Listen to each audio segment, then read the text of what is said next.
Benedictus de Spinoza said, according to the guidance of reason, of two things which are good, we shall follow the greater good, and of two evils, follow the less. Very seldom in life are we truly faced with having to make a choice between two literal evils. In fact, in most scenarios, though it may seem that it is our only option, it is often because the alternative isn't very pleasant. This unpleasantry can range from losing popularity within your social circles to appearing weak or less formidable in an argument. I believe that when we give in to this way of thinking, we are starting down a slippery slope where the lines between what promotes a greater good and what is actually causing more harm become blurred and the outcome a tricky one.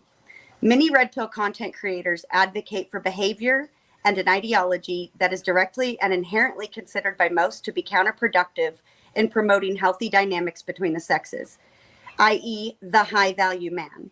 This is a man who just can't seem to keep his dick in his pants and justifies this to his significant other, as well as his viewers, by explaining that it is just men's nature.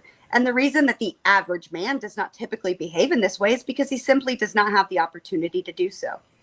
Many of these same crusaders of the red pill also promote gluttony in the form of status, constantly preaching to get your money up before you bother trying to meet your life partner, which according to them will happen for men somewhere between their mid-30s to early 40s, and for women between 19 and 25 years old.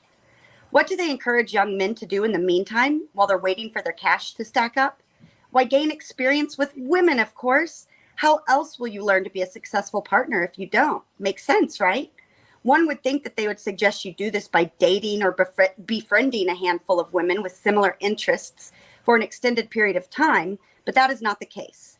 In fact, the majority of mainstream red pill advice involves telling their viewers to convince as many women as possible to have sex with them and has almost nothing to do with building meaningful relationships, getting to know a woman intimately, or sharing your life experiences. Instead, they suggest you do this with your bros and disassociate from women on any level other than recreational use. What do you do when it's finally time to settle down? Well, you find yourself a virtuous woman, preferably one who saved herself for marriage. Although why get married when the Western civilization offers you nothing but 3-0 foes? Because you can't trust these hoes. So instead, many red pill spokesmen are now advising against marriage. One very well-known talking head, Pearly Things, has even started to go as far as to advocate for the MGTOW movement, men going their own way, essentially suggesting that men abandon women altogether. These are just a few examples of the hypocrisy, delusion, and utter nonsense that's word vomited from the mouths of alpha males and their female panderers, who make their living by perpetuating the very things they speak so vehemently against. Because after all, if their viewers weren't constantly so angry about not getting sex, who would be there to send in those $500 super chats berating the OnlyFans models that are on their panels night after night? Whether or not you may agree with some of the mainstream red pill talking points, I do not see how anyone with even a grain of common sense or concern for the future of the American family can defend their belief system and practices. All right. I'm going to go ahead and take a pre-shot now. There's this idea that red pillars like Fresh and Fit just want to help men. In reality, red pillars are typically capitalizing on male loneliness and sadness to get clout and make as much money as possible. Of course, there are some small exceptions to this, but this is why Fresh and Fit literally have dozen different ways to get as much money from their audience as possible. You can see this based on the content they push. For Fresh and Fit, it's almost entirely rage porn. You see things like dumb bimbo gets kicked out, modern women destroyed. Another good example of this would be Darius M, who takes it to a whole new level. They also tend to be massive hypocrites. With Pearly Things, it's women should get married and be stay-at-home moms, when in reality, she's the epitome of a boss babe, the type of woman she's always criticizing. For Fresh and Fit, the hypocrisies go even further. It's criticizing women for just being interested in money, when in reality, they both use seeking arrangement. They say never take those girls seriously, but at the same time, Fresh was caught dating that exact type of girl that he met on seeking arrangement and just lying about it until finally getting exposed by his own friend academics. Or there's Myron essentially having multiple sugar babies. Or there's red pillars criticizing OnlyFans girls nonstop, only to set up their own version of OnlyFans on Patreon. That's also Fresh and Fit, where guys would pay money to see videos of them with girls naked, and then they got shamed for it by their own audience. One funny statement that stands out to me is an OnlyFans girl, and this was supported by Michael Sartain, that went on the Fresh and Fit podcast saying, yeah, the chat shit on me nonstop. I wound up making like $10,000 from a surge of new followers, so it was worth it. Multiple OnlyFans girls have come out and just said, Red Pill podcasts are literally the best thing that's ever happened for our business. Now, what I see happen a lot of the time is people like Andrew setting up a false dichotomy where it's either red pill or feminism, red pill or, blue pill. But there's dozens of other philosophies that are also out there which are better than both. So I don't think we need to limit ourselves to this false dichotomy if we only have two options. For the sake of clarity in this debate, I'm going to mainly focus on two of the biggest red pill content creators, Fresh and Fit and Pearly Things, two people that Andrew has publicly and privately defended. Hopefully we can keep this debate on topic without devolving to something totally irrelevant. Thank you, Alex. And from the no side, Andrew and Sergio. Yeah. Do you want me to go first here, Sergio? Yeah, go for it, bro. Okay. So I didn't realize that this was a debate on Pearly Things and Fresh and Fit. I thought that this was a debate on the red pill, but whatever. I'm happy to engage with whatever you want. Take a note that when they say that this isn't a debate about morality, that Ashley opened with Spinoza on ethics. I just want to make that clear. This debate and its entailments flow from a distinction in paradigms. One, we need to understand what we mean when we say red pill and the dialectic around that. When I say the red pill, I'm referencing my understanding of a descriptive-based phenomenon which rests on claims and not prescriptions based on actions around those claims. In other words, what is true versus what is not true. For this, I'll just accept the framework around what truth is as being that which corresponds with reality, or correspondence theory, which both of my opponents adhere to. Two, we need to understand what we mean when we say harm, which is a loaded term. I'm unsure what my opponents exactly mean here, but I would guess they mean outcomes which are against my preferences.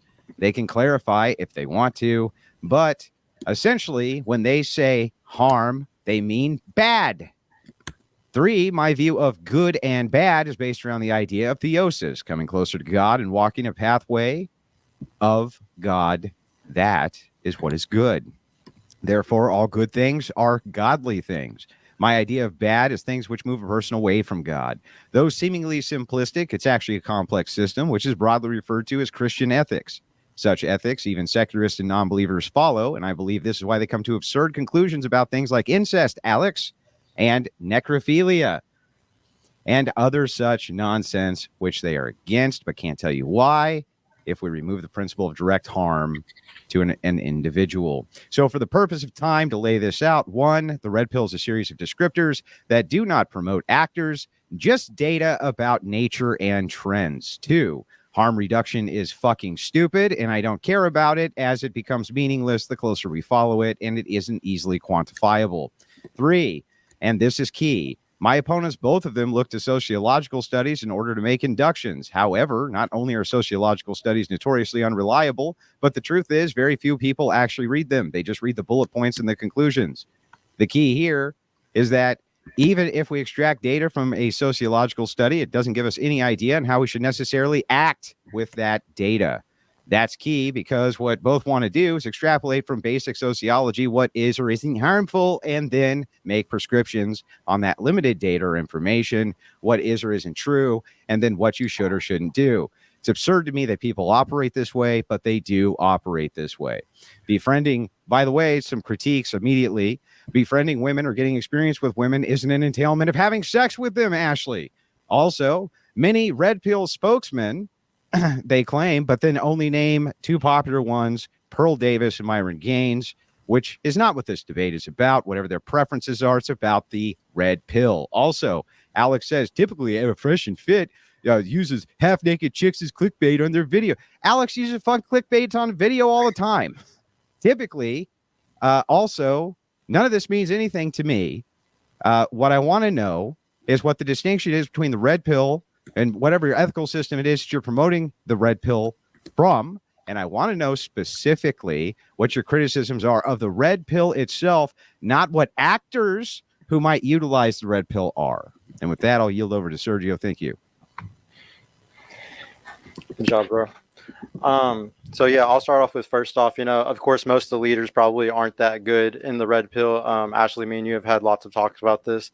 The bottom line is that a lot of the guys that talk about red pill, as Andrew was talking about, they actually don't really talk about the red pill in full. As we've had lots of conversations about, evolutionary psychology is very nuanced. There's lots of things to read up on about it. I would say there's very few people in the red pill space that even know the full nuance of evolutionary psychology. Shout out to Michael Sartain. And that one guy who knows it probably more than anybody, he actually uses it in a totally different way than every other person does in the red pill. So if the red pill is supposed to be, understanding evolutionary psychology or understanding human nature, I would say most of the people who call themselves red pill only know a quarter, a half, or a tenth of what that is. And so they're not even really red pill. I would say they're more black pill or coat pill or something else. And very few people are actually red pill. So we'd have to, like he said, define what is red pill. And then, there's always going to be a small fraction of men who are going to change the world. It's always been that way. The internet we have, the cell phones that we use, everything that we have, it was all made by very, very, very few individuals. So if the red pill is changing men's lives and it is drastically changing some for the better and drastically changing some for the worse, there's always been disposable men in nature. There's always been men that are at the top of the charts in nature. I think it's okay and it's normal for that to happen. If anything, we're creating more better men because of the red pill speakers. And yeah, there's waking some up and making them more black pill doomers and horrible men.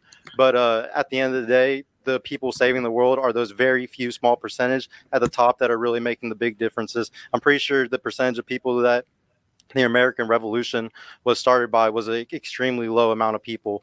And people just need to understand it's going to take a very small amount of men that's going to push any change in the world soon. And it might be coming from mostly the red pill side. I want to say really quick, though, Andrew, this is not a debate about the red pill itself, but specifically about red pill content creators. And are they doing more harm than good? To clarify. When did that come up? It's in the debate prompt and title. We've said it the whole time. All right. Anyway, so now I want to go back. I want to go back to the message here and see if that was ever stated here. Okay, so it sounds like we have creators. two understandings of this debate and what we're It's in bringing. the title of the debate. But can we all agree to continue moving forward with what is being said, or do we want to reevaluate the concept here? So the red pill wasn't created out of thin air. It was created by content creators like Rolo, like Fresh and Fit. They're the ones that push the message. They're the ones who make claims that are descriptive or prescriptive claims. They're intrinsically tied. If you want to expand to other red pill content creators, we can do that. But I think that, Fresh and Fit and Pearly Things are two of the biggest ones. It's in the description. Well, I can just type the description is not that thing, and then that means that the debate is something else. Or Andrew, I'm super confused here. I didn't know that we could just do that. I did say that when I messaged you privately about this, and originally, and it is been the title of it the whole time. I have never changed it. We can't separate those two things. Anyway, those two things are intrinsically linked. I can agree to that. That's fine. It's okay. Yeah. No, the point I'm making is that, those two things. Okay, so first and easiest of all, Andrew, you created a massive false analogy. You said Alex uses half-naked girls too. It's not. No, I didn't say that. I actually made sure I didn't say that. Then what did you say? What I said specifically is Alex also uses clickbait thumbnails. You said Alex also uses half-naked girls. Nope, okay. I said Alex claims they use half-naked girls. Alex also uses clickbait thumbnails. Okay, sure. The difference is it's not hypocritical when I do it, since I don't criticize OnlyFans, but they do. Do you not see the difference between those two things? What is your issue with clickbait? I don't have any inherent issue with clickbait. What I do have an issue is hypocrisy when someone rallies against OnlyFans and they use half-naked girls. Is clickbait dishonest? Half-naked girls. Yeah, I get the point. Is clickbait dishonest? Again, you're not listening to a single word. I am listening to what you're saying. In fact, I'll just steel man it. They criticize OnlyFans girls, but then use half-naked chicks in their thumbnails. It's hypocrisy. I get it, Alex. Now, back to my question. You're also I said there's nothing inherently wrong with clickbait. Also, you're changing the argument. What I said is they criticize OnlyFans, but they create their own version of OnlyFans on Patreon with these half-naked girls. I guess they shouldn't have done that. So you would agree that's a case of hypocrisy? Yeah, I mean, if they did it, I don't know what the details are of that. If I had known that this was a debate where it was Sergio and Andrew are coming to defend other people's choices in life, I wouldn't have agreed to it. My understanding was that this debate was about the red pill paradigm versus harm in society. That's my understanding. When you say, is the red pill harmful? If you're saying that some creators that push the red pill could be harmful, Not would even just some disagree with creators, that. Andrew, the main creators. If the biggest creator in the space is pushing something that's harmful, then by that proxy, the red pill itself becomes not that good of a thing. Oh, I see. So this But is like just saying so- that just- if the just- biggest church in the just United before- States, before stop. Let me Before we finish it. devolve, wait, This just is like before- you saying before we're that off if the script. biggest, We're you gotta off let me script. talk too, man. Okay, go It's ahead. like saying if the biggest Christian church in the United States does harmful things, then that means Christianity is bad. Yep. Okay, so before you obfuscate, so you do agree That's not that- obfuscation. You do agree that if true, that would be an act of hypocrisy, right? I just want to clarify that. What? If what's true? If it turns out that Fresh and Fit did their own version of OnlyFans, I don't fucking care about Fresh and Fit. I'm not Just here to answer debate the- about Fresh answer and the Fit. question. Just answer the question. Sure. I don't know anything about it. But if true, you would agree it's hypocrisy. If you criticize OnlyFans and make your own OnlyFans, yeah, that would be hypocritical, I would say. Okay, thank you. I'm glad we can move past that. Also, you said red pill is just descriptive. So you would say that red pill content creators. No. I just answered one of your questions. Now you need to answer one of mine, which As long as I it's on literally just answered, and you just said it was obfuscation. It was not obfuscation. Can As you long as repeat the it's on question topic. back? What's your Can question? you repeat the question back that I asked you? Well, you didn't listen to a single thing I said. So Yeah, I did. In fact, I can steel man everything you just said. Would you like literally me just to? said I didn't. What was the question? Your exact words. No, I didn't say what was the question. I said, is what hypocrisy? This is me Why making did you you didn't become answer- specific about why what did it you is didn't that you listen to consider the hypocrisy to I be. said? No, Okay. I'm asking you what is hypocrisy, and then making you be specific has nothing to do with me not listening to what you're saying. Exactly what I specified in the question. But go ahead. No, it's not what you We specified. don't need to have like a fucking meta discussion about debate. Go ahead. just Yeah, tell me it's a the meta conversation. But here's the thing. I guess we're going to have this meta conversation because we're going to start with this understanding. If the largest Christian church in the United States was doing harmful things, would that mean Christianity was bad? Well, if the largest Christian church is the difference is that Christianity was something that came out thousands of years ago, right? So if Christianity was a brand new religion and the largest proponent of that thing was teaching and doing something bad, then yeah, I would say it would be a bad thing. The difference is Christianity is something that's thousands of years old, and thus the largest Christian church It doesn't even make sense. It's just Christianity. prattle. What was it age have to do with anything? The red pill was thousands of years old. Would that change your opinion on the red pill? Well, that And the would mean content that- creators who were pushing it? Yeah, that would mean that red pill content creators are the ones that are changing what the red pill is about. Who do you think? came So up with the red pill? so wait Who a do you think second. the red pill came So hang on. So just get Can this we right. agree that Rolo is No, the we can't agree to Jesus- anything is until the we get this Jesus hashed of out. red pill? We can't agree If to Rolo anything. We're is gonna the obfuscate Jesus and of do a red meta. pill- Until we get this hashed out. No, I can't agree. letting Let's me just obfuscate. interfere. I'll tell you what. Why You're don't you guys you are have the debate and I'll have the cigarette. So when you guys are ready to actually have a fucking debate, I'll be here waiting to have one. But Alex, let's- I'd be happy to have a debate on the all right, topic. hold on for a Alex. second before I start muting people. Alex, You're actually having the debate about the debate. As little as you want to think that, I know, you're that's why it's actually going meta. No, I into the agree. context without No, realizing it. I got a question though, Alex. I genuinely did, though, Andrew, in our messages when I gave you the debate prompt, it does say red pill content creators. I just wanted to. I wasn't trying to do anything, I don't know, weird or underhanded. I specifically said red pill content creators. Are they doing more harm than good? And it is in the description of the debate itself. And I genuinely was under the impression that you knew that as well. Yeah, I So- don't fucking care about red pill content creators and what some content creators may push or not push. But looking for going the off of what descriptive you claim. said, Who do you- Yeah, so- if there's a movement or the main talking heads of this movement, Andrew, are perpetuating a lifestyle that Then you we're just going to yourself go would back call, to the same exact. We're yeah, going you back to the yourself same would exact call point. degenerate. No, let me finish my point, please. Yeah.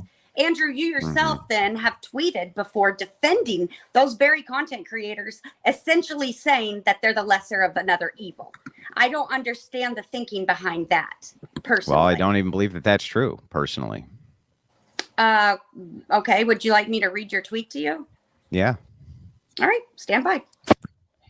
Now, while you pull that up, can we get back to this idea, Alex, so that we can understand what the hell we're talking about? That if a proponent, even if it's the largest proponent of said ideology, happens to be doing bad things with the ideology, that does not make the ideology bad, nor the descriptions in the ideology bad, that doesn't even follow. That's only a small part of the argument. They're not only doing something bad. Well, then I need you to concede to that small part of the argument. They're also teaching something bad, which is what I mentioned. Andrew, who do you that's think great, but you still need to concede to this part of the argument then, so that we can move past it. Just like I conceded to the Myron part of the argument. If someone is being a hypocrite and doing something that's against their teachings, while I do think that weakens the message, doesn't immediately invalidate their message, although I do think it weakens it.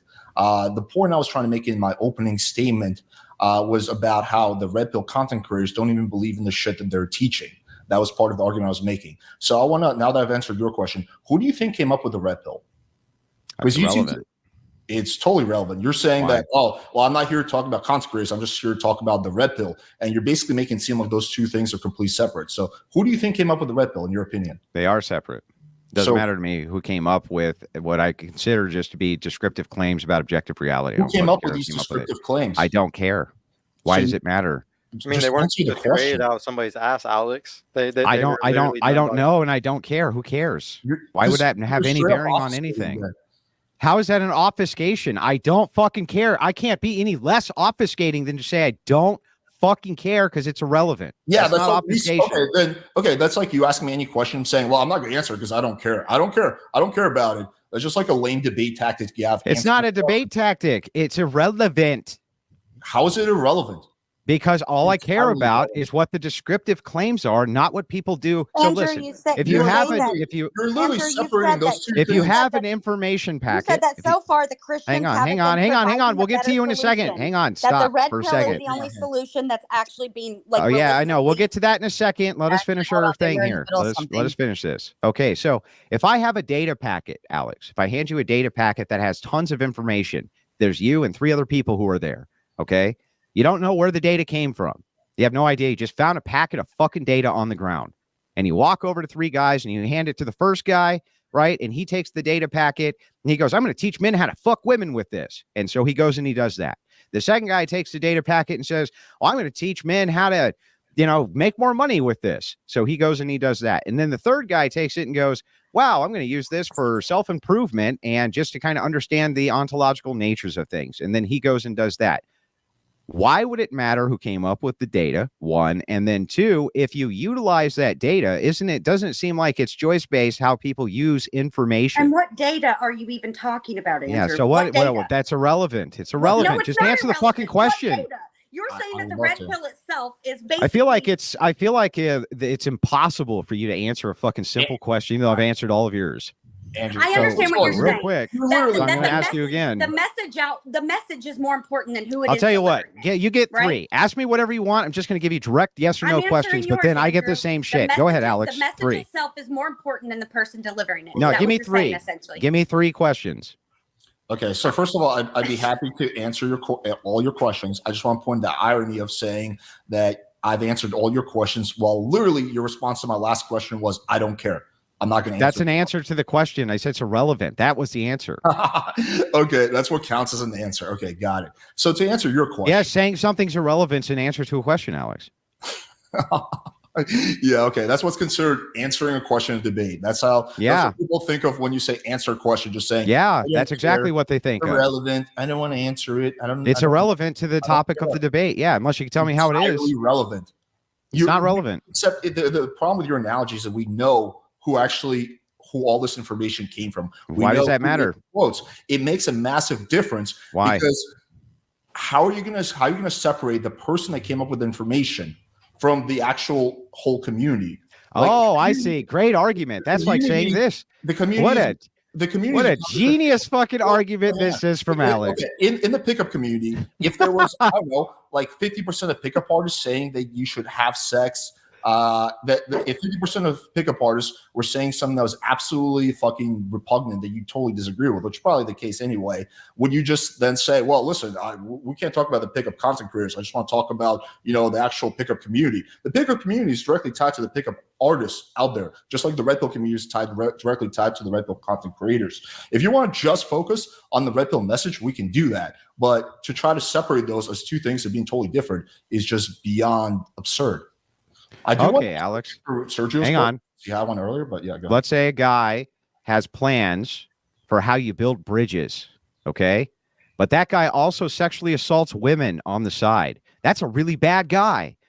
Is there anything wrong with the information he gave you about building fucking bridges? No, let me answer. You're talking about a guy building bridges. We're not talking about a guy that's out there promoting relationships between the two sexes. Now, if the guy out there He could do every bad thing on planet Earth. Molest or rape someone, then yeah, I'd say he could do everything that's bad on planet Earth, and that doesn't mean the information you're getting from him is bad, doofus. This is goofy shit. This is like goofy.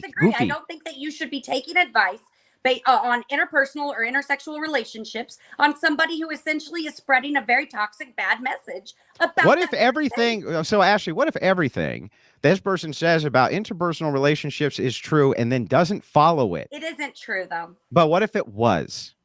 What if it was? What if he was a hypocrite and was still telling the truth? Aren't both of those things still possible? Yeah, they're not mutually then exclusive. this point, then like I said earlier, the whole thing's fucking irrelevant, dipshits.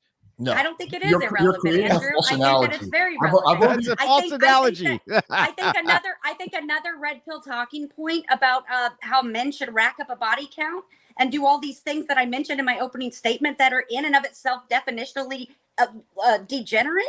I don't think that it's very Christ-like to then turn around and try to promote that because you feel like it's a lesser of two evils. Again, like Alex said in his opening statement, said in his opening statement, it's not just two choices here. You have another choice. It might not be the more popular choice, but it is a choice nonetheless.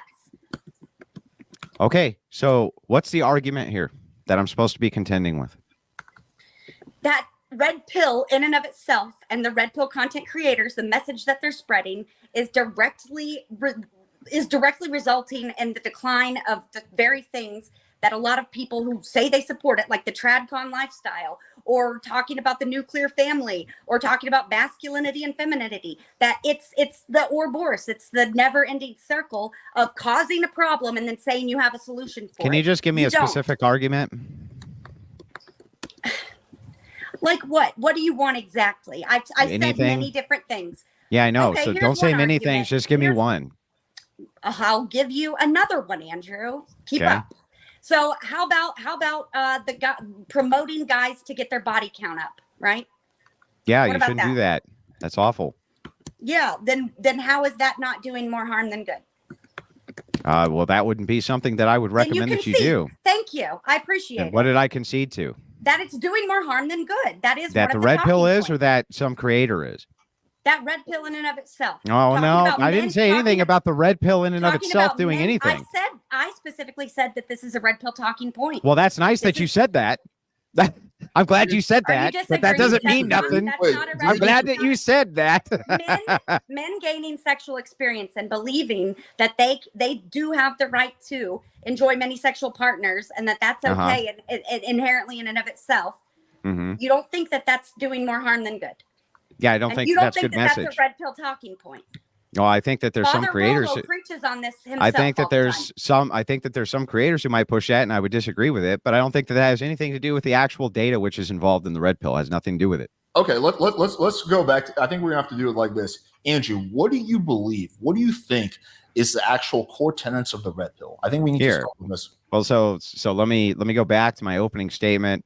And I'll tell you one more time so that you know. No, like give me what I said. It's not just general. It's stuff that is a way of data or whatever explanations for data. So red pill. Okay, so just kind of off the cuff, right? I would say that it's something akin to trying to use evolutionary psychology in order to give descriptors to ontological behavior between human beings. Can you give some of those? I just did. I could literally not be more specific. Can you give at least one example? One example of something that falls in that category, in that realm? Yeah, like the fact that, I don't know, women like taller men. Okay. And that's part of their nature that they like tall guys. Okay. I feel like that's been common sense for a long time. What are some other key tenets of Oh, just keep giving me shit until I can find something to disagree with, even though I have nothing to say about the ontological nature of what is.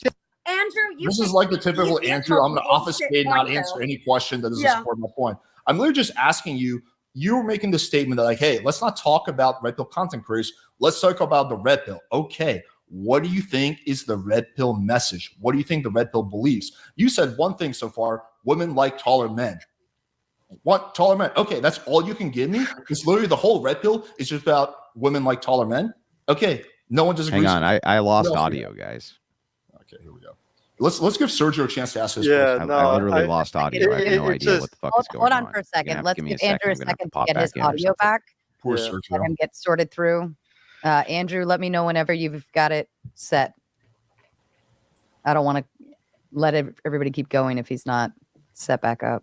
I'm charging up like a hydro pump right now. All right, let's like give a solar beam. Andrew had some audio issues, I guess. Let's give Sergio a chance to ask his question. Yeah. Sorry guys, I was just charging up like my hydro pump. It was That's all good. It takes two moves, but the big thing is I would say that we're all just arguing over evolutionary psychology, and like I was saying earlier, these big content creators like Fresh and Fit and Pearl and stuff, they're not actually pushing evolutionary psychology for what it really is. If it is actually just human nature, understanding anthropology, sociology, evolutionary psychology, all these different fields, and having a broad description of all of it, I would say most of these guys don't have that. The few guys that do is just Michael Sartain. Rolo wasn't even, in my opinion, truly red pill until he met Sartain. I truly don't believe that until he met Sartain and saw what pre-selection or mate choice copying is able to do, it woke him up. And I call myself a common sense coach these days. I don't even fucking sit here and try to help guys. I do everything for free because it's just common sense that I teach, to just be friends with fucking women. It's common fucking sense. This is what humans did for all of history. I can't teach common sense. It's just common fucking sense. Yeah, like Andrew's brilliant example, women like taller men. That's a real doozy. I don't think anyone else would have figured that out without the red pill. It's not even one of his like 10 commandments, by the way. Wait, Sergio, so you then would disagree with the majority of red pill content creators by that logic, right? Yeah, I think that most of them who teach pickup artistry or, anything that has to do with pickup, they're definitely, dating apps, texting game, all that stuff. They're just teaching guys to become giant fucking simps. Like when you utilize pre-selection, mate choice copying, and, social circle game, you really don't have any of these fucking issues that these other dudes have. Pussy just lands in your fucking lap. It's ridiculous that guys even think anything other than PUA or anything like PUA even works. It's literally just to sell courses. It's literally just to be able to grift off of people. All that's bullshit. And the thing is, everything evolves, and you know this. You know this for sure, Alex. Shit is going to evolve over time. Whatever the red pill is right now isn't going to be how it's going to be in 4 or 5 or 10 years. So at the end of the day, people like Michael Sartain, people like me, sitting here pushing mate choice copying over and over and over again, it's going to make a huge fucking difference over time. It's going to evolve. And yeah, I agree that it sucks right now, but the red pill is definitely going to get better as more speakers come out that are speaking the real truth about it, and especially waking up to what actually red pill is. It takes people like me roasting black pillars all day long and making them realize they're on coke pill and black pill. They're not even actually red pill. And me, the purple pill guy, is actually red pill compared to all of them. Yeah, Sergio. All right. I could totally disagree with the majority of what you said, but I think that's a different topic. Sorry, what do you want to say, Sarah? I just wanted to make sure Andrew was good to go. Yeah, I can hear everything now. Sorry, I don't know what happened. I don't know why the audio went out, but it went out. It happens. What I would like. So at least this is a big part of what Andrew was saying. I don't know how much you believe this, Sergio, is that, hey, we should talk about the red pill concept. We should talk about red pill teachings. We shouldn't talk about red pill content creators. Okay, I'm willing to engage in that. So what I would like is a series of things that the red pill teaches that Andrew or you believe is true. So far, all I have is women like taller men. Okay. I just said mate choice copying. Can you expand on that? Mate choice copying is the ability to get girls because other girls are around you, whether that's friends, girlfriends, even daughters. Just other women being around you means that you're a safe male, and you're not probably going to fucking do horrible things to her, or I can't say bad stuff, but yeah, you get the idea. So because of that, mate choice copying, the guys with the highest status, the guys who get the most girls, are promoters for clubs, or just guys in general that are around lots of women, like Dan Bilzerian, Michael Sartain. He teaches ways to do it like that, and I teach that you don't even have to do it like that. They all do it the hardcore way. You can just be friends with women all kinds of other ways. There's lots of practical solutions of going to certain places, having certain hobbies, certain jobs, or certain side gigs where you're going to be around tons of fucking women, and pussy literally just falls into your lap, because that's how it was for now. Well, I don't teach any of this fucking degenerate shit. I don't teach anything at all. In fact, I'm here to have a debate on whether or not this is harmful to society or not. Don't tell me that I need to give you a ton of fucking descriptors so that you can tell me which one you think is harmful. You tell me what's harmful. How about this? Give me 3. Okay, we're going to do more obfuscation. Just answer a single question. It's not obfuscation. Tell me what's harmful. How about this? You're literally changing the topic. The question is so simple. You said, I want to debate about the actual red pill. I don't want to talk about the so let's debate about the red pill. What is the red pill? That's a good question. What is the red pill? You're the one saying it's harmful. Christ, okay, so you're just gonna ask me the same question. It's your case to make. Your positive claim is that it's harmful. Andrew, I literally asked you a simple question. Please. Yeah, go ahead. One of the main talking points of the red pill and Rolo Tomassi's Iron Male is never wait for a woman that makes you wait for sex. Basically, don't do that. Do you think, Andrew, that waiting to have sex, if we want a more virtuous or less degenerate society, would be a good thing or a bad thing? Again, we're talking about promoting promiscuous behavior. Is that good or bad? Yeah, that would be bad. I would definitely promote that chastity would be far more virtuous. No, it's not. It's not. It's the talking point of Rolo Tomassi, according to you. What makes that the red pill? What makes it the red pill? Because he's called the godfather of the red pill. That's just one of Rolo's prescriptions. That's just the prescription, Ashley. That's just one of his. It's not the red pill. That's just some guy who said some shit on the internet. You know what? I'm gonna define my shit from now on. The shit that I take. Good. Let's start with defining red pill. I'm gonna define it as candy, and now it's not shit anymore. This is a fucking joke, and this is bad faith. It's not bad faith. You need exactly what the red pill is. Here's if the debate prompt is you say deflecting. All right. And if the red pill were just like, hey, let's just live life woke, and let's just be good, bro. Then make emotional arguments, bruh. Yeah. How about instead of doing that, you start with telling us what the fuck you think the red pill is and why it's harmful? How about we start with that? I gave a whole fucking opening statement where I listed about a bunch of creators. What is the red pill itself? This is the red pill itself. It's just creators. It's creators on the fucking internet. The definition of the red if that's the case, if the whole case for this is that the red pill, in your estimation, is some creators on the internet who say some things that I'm going to disagree with, then I concede the debate. You're right. This is a joke. That's fucking stupid. That's the stupidest shit I ever heard in my life. The red pill is a philosophy and a combination of beliefs. But you said, okay, those are prescriptions. I think the red pill is largely descriptions, right? What are these descriptions? What are the red pill descriptors? You've literally only given me women like taller men. You took the affirmative position. This thing bad. You tell us. We're not gonna. Yeah, you're just not gonna answer the question. I don't have to answer it. It's your affirmative position, you dipshit. How fucking dumb are you people? You gotta be the stupidest motherfuckers I ever dealt with in my life. It's your affirmative position. Thing X bad. You tell me what it is. So you're completely dodging the question. Run away from it. I'm not dodging anything. You guys can't debate. You're dipshits. You have the affirmative here. Everything we got is I don't feel like answering the question. I've answered every question. I just don't answer any questions. Alex, he wouldn't even be able to just dictionary off all the different things anyways, because he's not a believer of it. He doesn't have to believe in evolutionary psychology to understand what he's trying to explain to you. It's just a description. It doesn't matter. He doesn't need to believe it. He doesn't. I don't need to believe it. I don't need any of that. All I have to do is you take the position it's harmful. You tell me what it is and why it's harmful. We can have a fucking debate. I just need you to explain to me what I already explained it to you. Are. You said it. No, you didn't. You said women like taller men. That's the only example you could give me. Let me try this one more time. I'm going to speak super slow so that all you fucking tards can understand what I'm saying. Super slow. You have a positive position. You think X thing is bad. So tell me what X thing is and why it's fucking bad. I've already said I'd be happy to do that. Then let's do that. Then let's do that. Answer my question first and I'll answer all your questions. Just answer my question. I'll answer all your questions. I don't have to answer shit. You got to make the affirmative case to your own position, You dumbass. don't have to answer shit. I don't feel like answering. I don't have to answer shit. Literally every single fucking. It's your position. Literally, You want me to give you your position?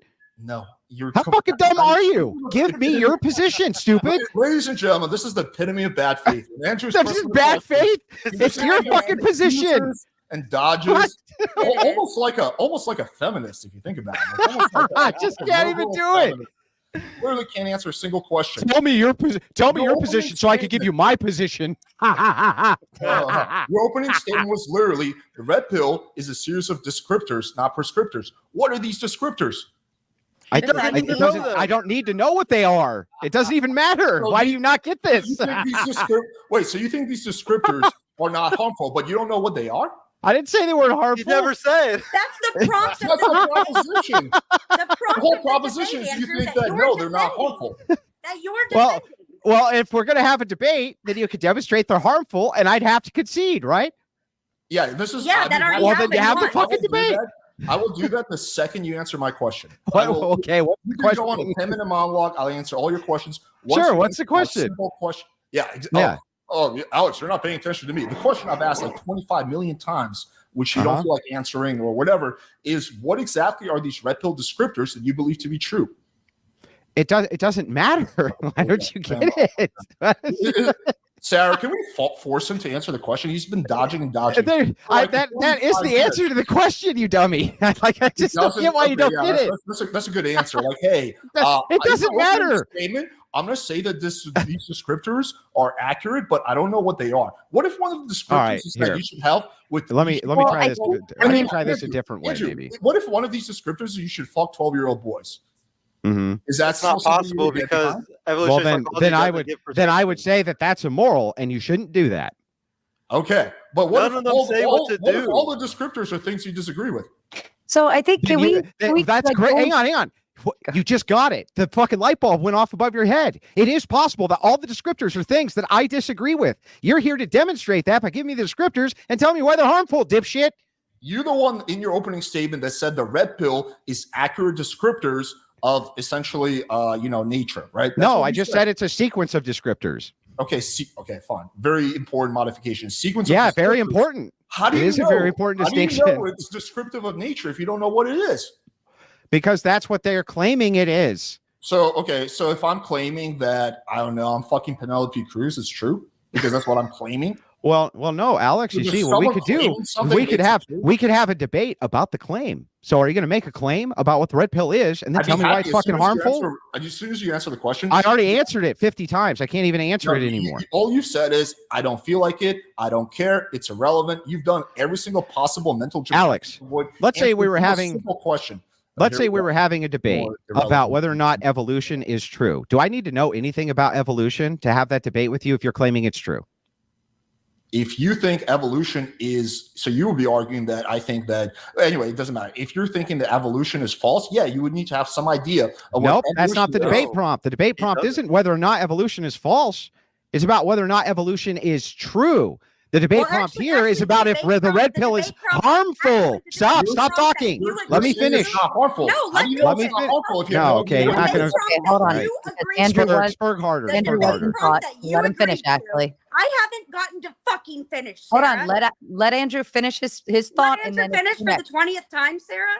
Suck his. Yeah, the guy who I wasn't even here for a few minutes. What are you talking about? So anyway, again, that's not the debate prompt. Wouldn't be whether or not I said it was false. That would be a positive position. Is you saying it's true? Do I need to know anything about evolution if you make the claim that it's true for me to debate you about it? Alex, yes or no? If you're saying it's false, then yes. I'm not saying it's false. You're saying it's true. Your whole debate position, your opening statement was that no, it is not harmful. No, that's not what where? So what are you even claiming here? That I'm not making a claim. It's your position, dummy. That's the point. That's your position. So you have zero claims. I need to make a claim in order to debate you on your claim. Do you have a claim or not? No. What claim? You're supposed to have the positive position that this is harmful. It's your claim that's being debated. It's your again. fucking claim It's that's your being claim debated. Well, that was a debate proposition that was agreed upon. It's not my claim, right? But yes, I am claiming that it is more harmful, just like you're claiming that's not more harmful. What part of that? I didn't make no. That's not my claim. So then, what the fuck are you doing here? I'm here to debate whether or not the red pill and your claim that it's harmful to society is true or not. Well, how do you know that my claim is false if you know? Well, I don't know because you still won't fucking give it to me. So you're just purely agnostic on this issue, right? I didn't say I'm agnostic. I need to know what the claims are. Then why would you even come in arguing on the side that the red pill is not? Because we're having a philosophical debate. You can tell me what the claims are. Obfuscate. Okay. Yeah. What's the obfuscation here? Tell me.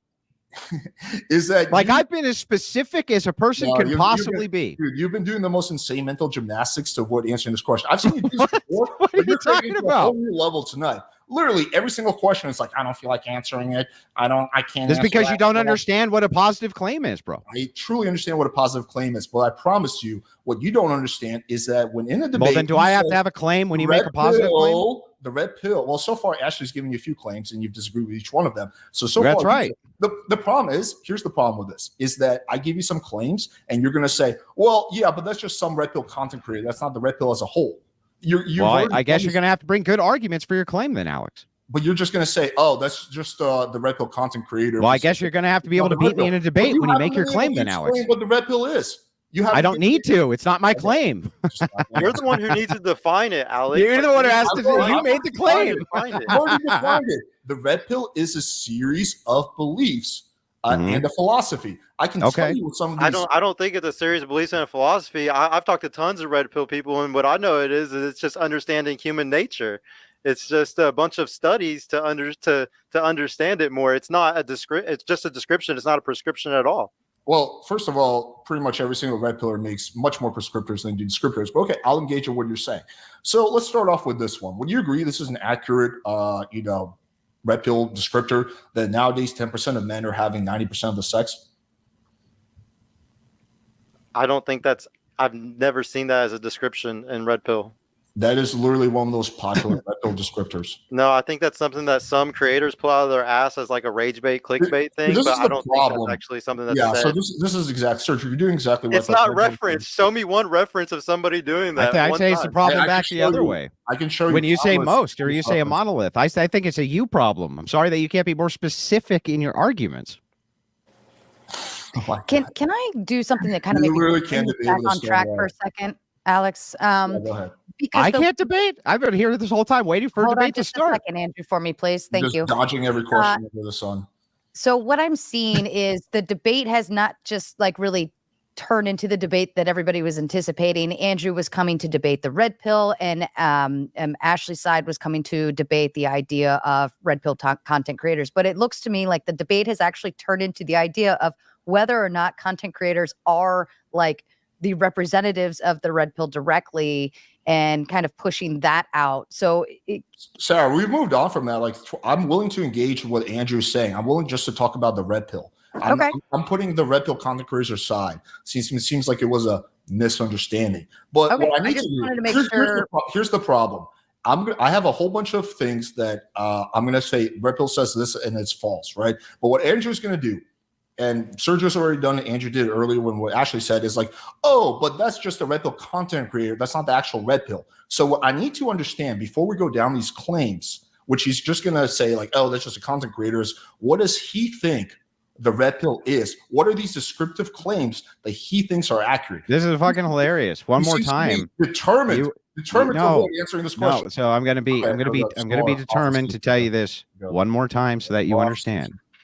It's not obfuscation. You just don't know how debates work. This is a you problem. It's not a me problem. Okay. I've done hundreds of debates. Dude, I'm really good at it. I'm going to tell you what the problem is here. You're making an affirmative claim. Me and Sergio aren't making a claim.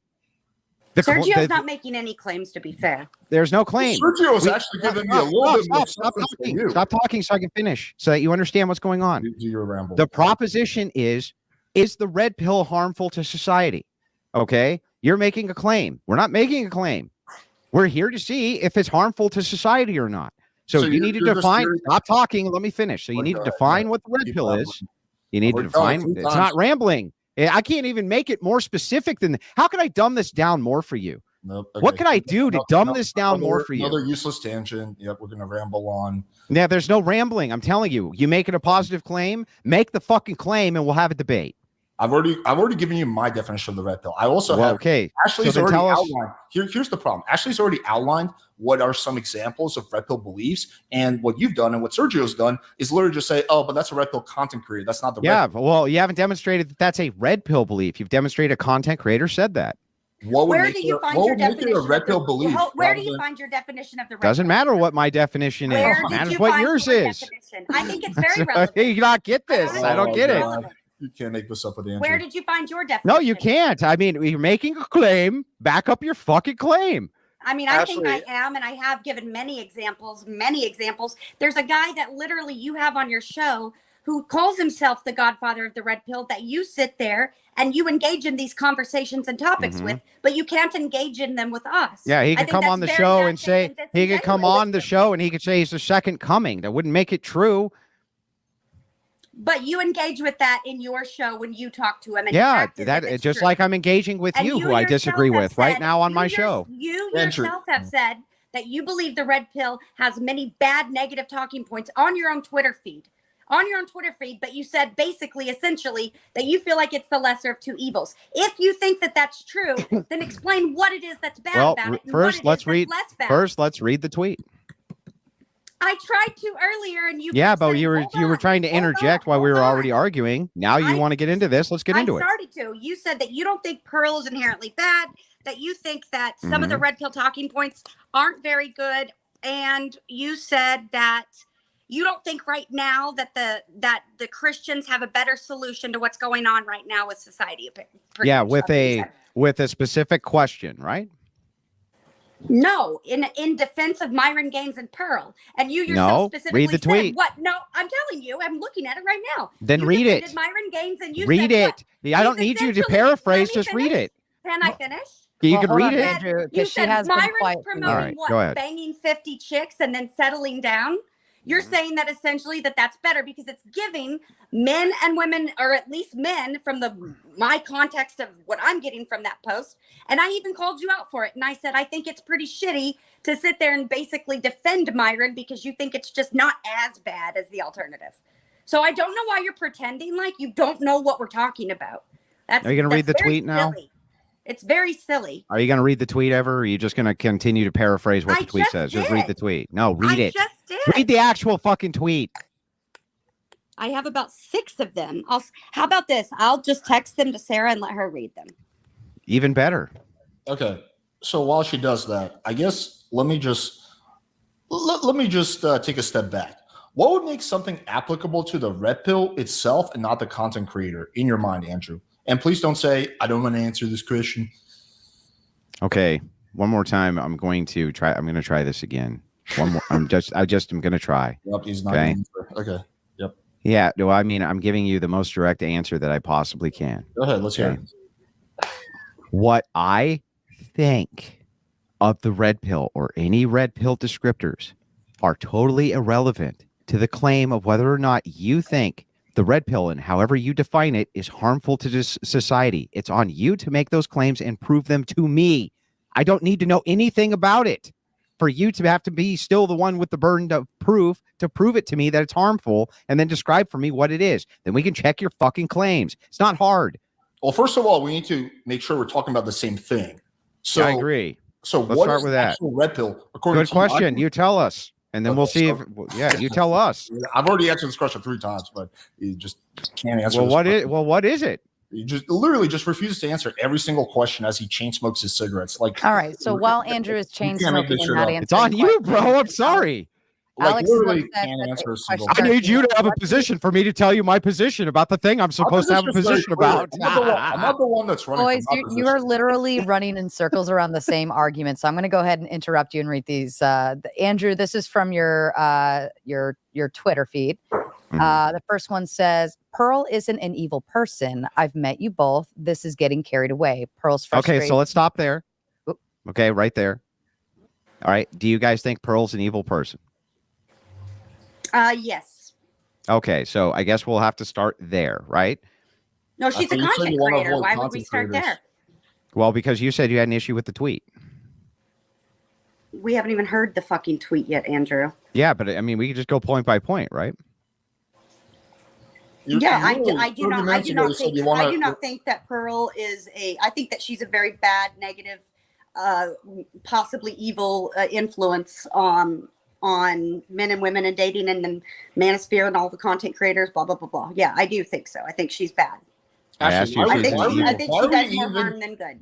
Ashley, why are we even engaging this? Andrew was literally saying over and over Because again. he's doesn't wanna finally talk about engaging in content something. creators. He wants to talk about the actual red pill, which is something he just refuses to give any examples for, except that girls like taller men. That's the only piece of thing he can give. I'm even taking a step back. I'm literally That wasn't a thing that I even gave. I was just I'm saying that if literally- you were looking at an ontological descriptor, that would be something like that. That's what I said. Is that the only ontological descriptor you can give? It doesn't doesn't matter need to for my know. purview. I don't need to know. You don't get it. Why don't you fucking get it? Okay, so you just don't know anything about the red pill. Is that the truth? Well, whether I do I or I just don't don't, understand that it's your burden of proof. Right, What? exactly. I Andrew, don't but I feel understand. I feel like There's no Andrew, question. I feel like every burden of proof that we brought to the table, you've dismissed it and changed the goalpost. Yeah, because it's You're bad not proof. answering it. Yeah, it's And bad the proof. So we fact that dismiss you it. It's You won't bad. answer a single I don't question. care what you say. I did. It's check I in don't need to have specifically what this was going to be about, and you It's are the one that crazy. agreed to do it. So whatever, but I'm just saying, if you want to engage in a debate, then engage in a debate. If you want to be bad faith and try to pretend like you don't know what the fuck we're talking Okay. Well, let's do it this way. When we're talking about a debate, right? When you have a position, does the other person in the debate need to have a position if you have a positive position? Yes or no? Yeah, well, yes, Just absolutely yes. they do, Andrew. No, they don't. But No, when- they don't. No, they don't. You don't even know what a debate is. So you're purely Andrew, agnostic when on this I issue, then. prompted you for this debate, I was very specific. And couldn't be more clear even. And it's not my fault that you didn't thoroughly read the text I sent. Like, honestly. Look, regardless, Now you're either I have which made my way, statement. either which way, if you Or wanted to do obfuscation. creators or otherwise, I'm telling you that the burden is on you as the claim maker. And Not I on have- me I- as the I have claim, made many- not as me as the person who says, I fine, if you're going to understand make the that, but claim. You haven't engaged with the points that I did bring up. You haven't engaged with those. Which and one? In fact, actually, you Which did. one? You conceded that I was right and you were wrong. So if About essentially what? you're going based off of those, About then what? okay. Agree About to what? Agree then. Yeah, I don't even know what you're talking about at this point. We're about an hour in, and Andrew's literally refusing to answer something like 80, I 90% just of feel the like he's questions. refusing to engage. This is The a burden's level on of y'all, man. obfuscation. The This is a level of burden's on y'all. obfuscation that I've never seen. Sergio, if you and I let me just engage with Sergio for a second, because Andrew's kind of a lost cause at this point. Sergio, if you and I are having a debate about That dumb old I don't know, Andrew doesn't know anything about debating. say something like the red pill, don't you think it's important for us to both clarify what we mean by the red pill, so we're not talking about two different things? Yes or no? Well, yes, we should always clarify on what a word means to us before we debate it. Yes. So if you're saying that the red pill is not harmful, right? Don't you think it's important for me to understand what you think the red pill beliefs are? He's I not don't making a claim. It's understand not how something harmful. can be harmful Yeah. whenever We've it's already just said what being our beliefs are, descriptions. though. But I don't understand how something can be harmful if it's just descriptions of something. It's not. Well- It's not saying to do something bad. It's just descriptions. It can't.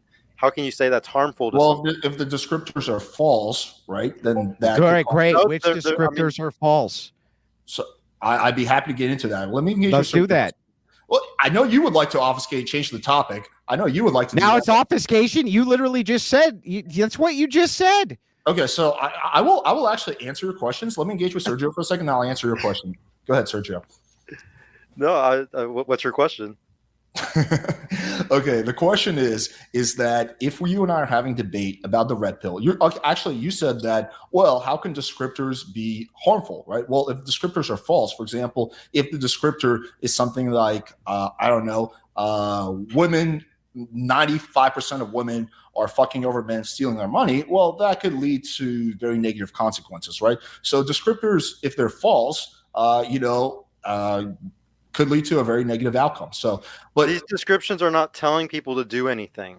They're not. If somebody reads something, and then if somebody reads the Bible, and there's a story about somebody killing someone, and that inspires them to want to go kill someone. Or a kid plays Call of Duty and that makes them want to go shoot someplace up. Is that Call of Duty's fault because that kid went and did that? Because Call of Duty did not make a false claim, right?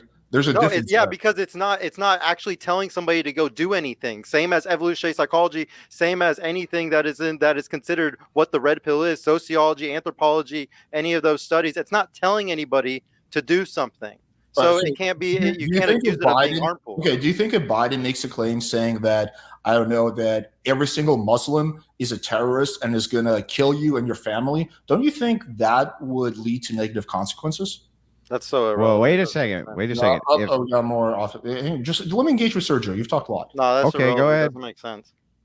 It's not even a good analogy. Well, just engage with what I'm saying. I'm trying to give you a very extreme analogy to try to make a point. It's not even a good analogy. Why is it not a good analogy? It's just not a good analogy. You'd have to come up with something better. Why do you think my analogy doesn't work here? It doesn't make sense. You'd have to come up with a better one. Why does it not make sense? You should just come up with a better one. That's not an answer to the question. Why does it not make sense? I'm not going to answer it because it's stupid. Yep. This is why they're on the team. They both refuse to answer. That's a stupid question, though. I knew Andrew was a massive fucking obfuscator. I didn't know you were one. I thought I'm not at all. What are you talking about? The question. You said the analogy doesn't work. Why does it not work? Why is it not a good analogy? Because you should ask a better one. Ask a better question in general. It's not even a good question. I already pushed back on your question because it made no sense, and then your analogy didn't make any sense afterwards either. You just made no sense for like a solid minute or two. No, it makes perfect sense. The point I'm making is that false negative descriptive claims can lead to a negative outcome. How is that so hard to comprehend? No, because that's the person who read the descriptive claim that is making the bad outcome. That's not the descriptive claim that's causing the bad outcome. It's just like if the kid plays the video game, you're going to blame the company because the kid that played the video game and went and did the bad thing. Literally Call of Duty had people going through airports, just mowing people down, bro. And then what are they going to do? Nobody did nothing about it. What are you talking about? That's actually a bad analogy because Call of Duty is not making descriptive claims. They're a video game. Exactly, just like the red. It's not telling the kids to do anything. Just like how Red Pill is not telling anybody to go do anything. Are the creators telling people to do stuff? Yes, the creators say all types of stupid fucking shit. We're not talking about the creators. We're talking about what Red Pill is. So do you not think that false negative descriptive claims can lead to negative outcomes? I'm not going to say that. No. Well, I'm confused. Are you saying you're not going to answer, or are you saying that you disagree, or you agree? What's your answer? No, because there's lots of factors. There's nuance to it. There's not one. How about a guy can't just read one description. Bad descriptors can lead to bad outcomes. Alex, sure. Now where do you want to go from here? Okay, well, can we get Sergio to it real quick before we? Sure, Sergio, go ahead. Just tell him sure. Yeah, sure. Sure. Well, I don't want. Now, where do you want to go from here, Alex?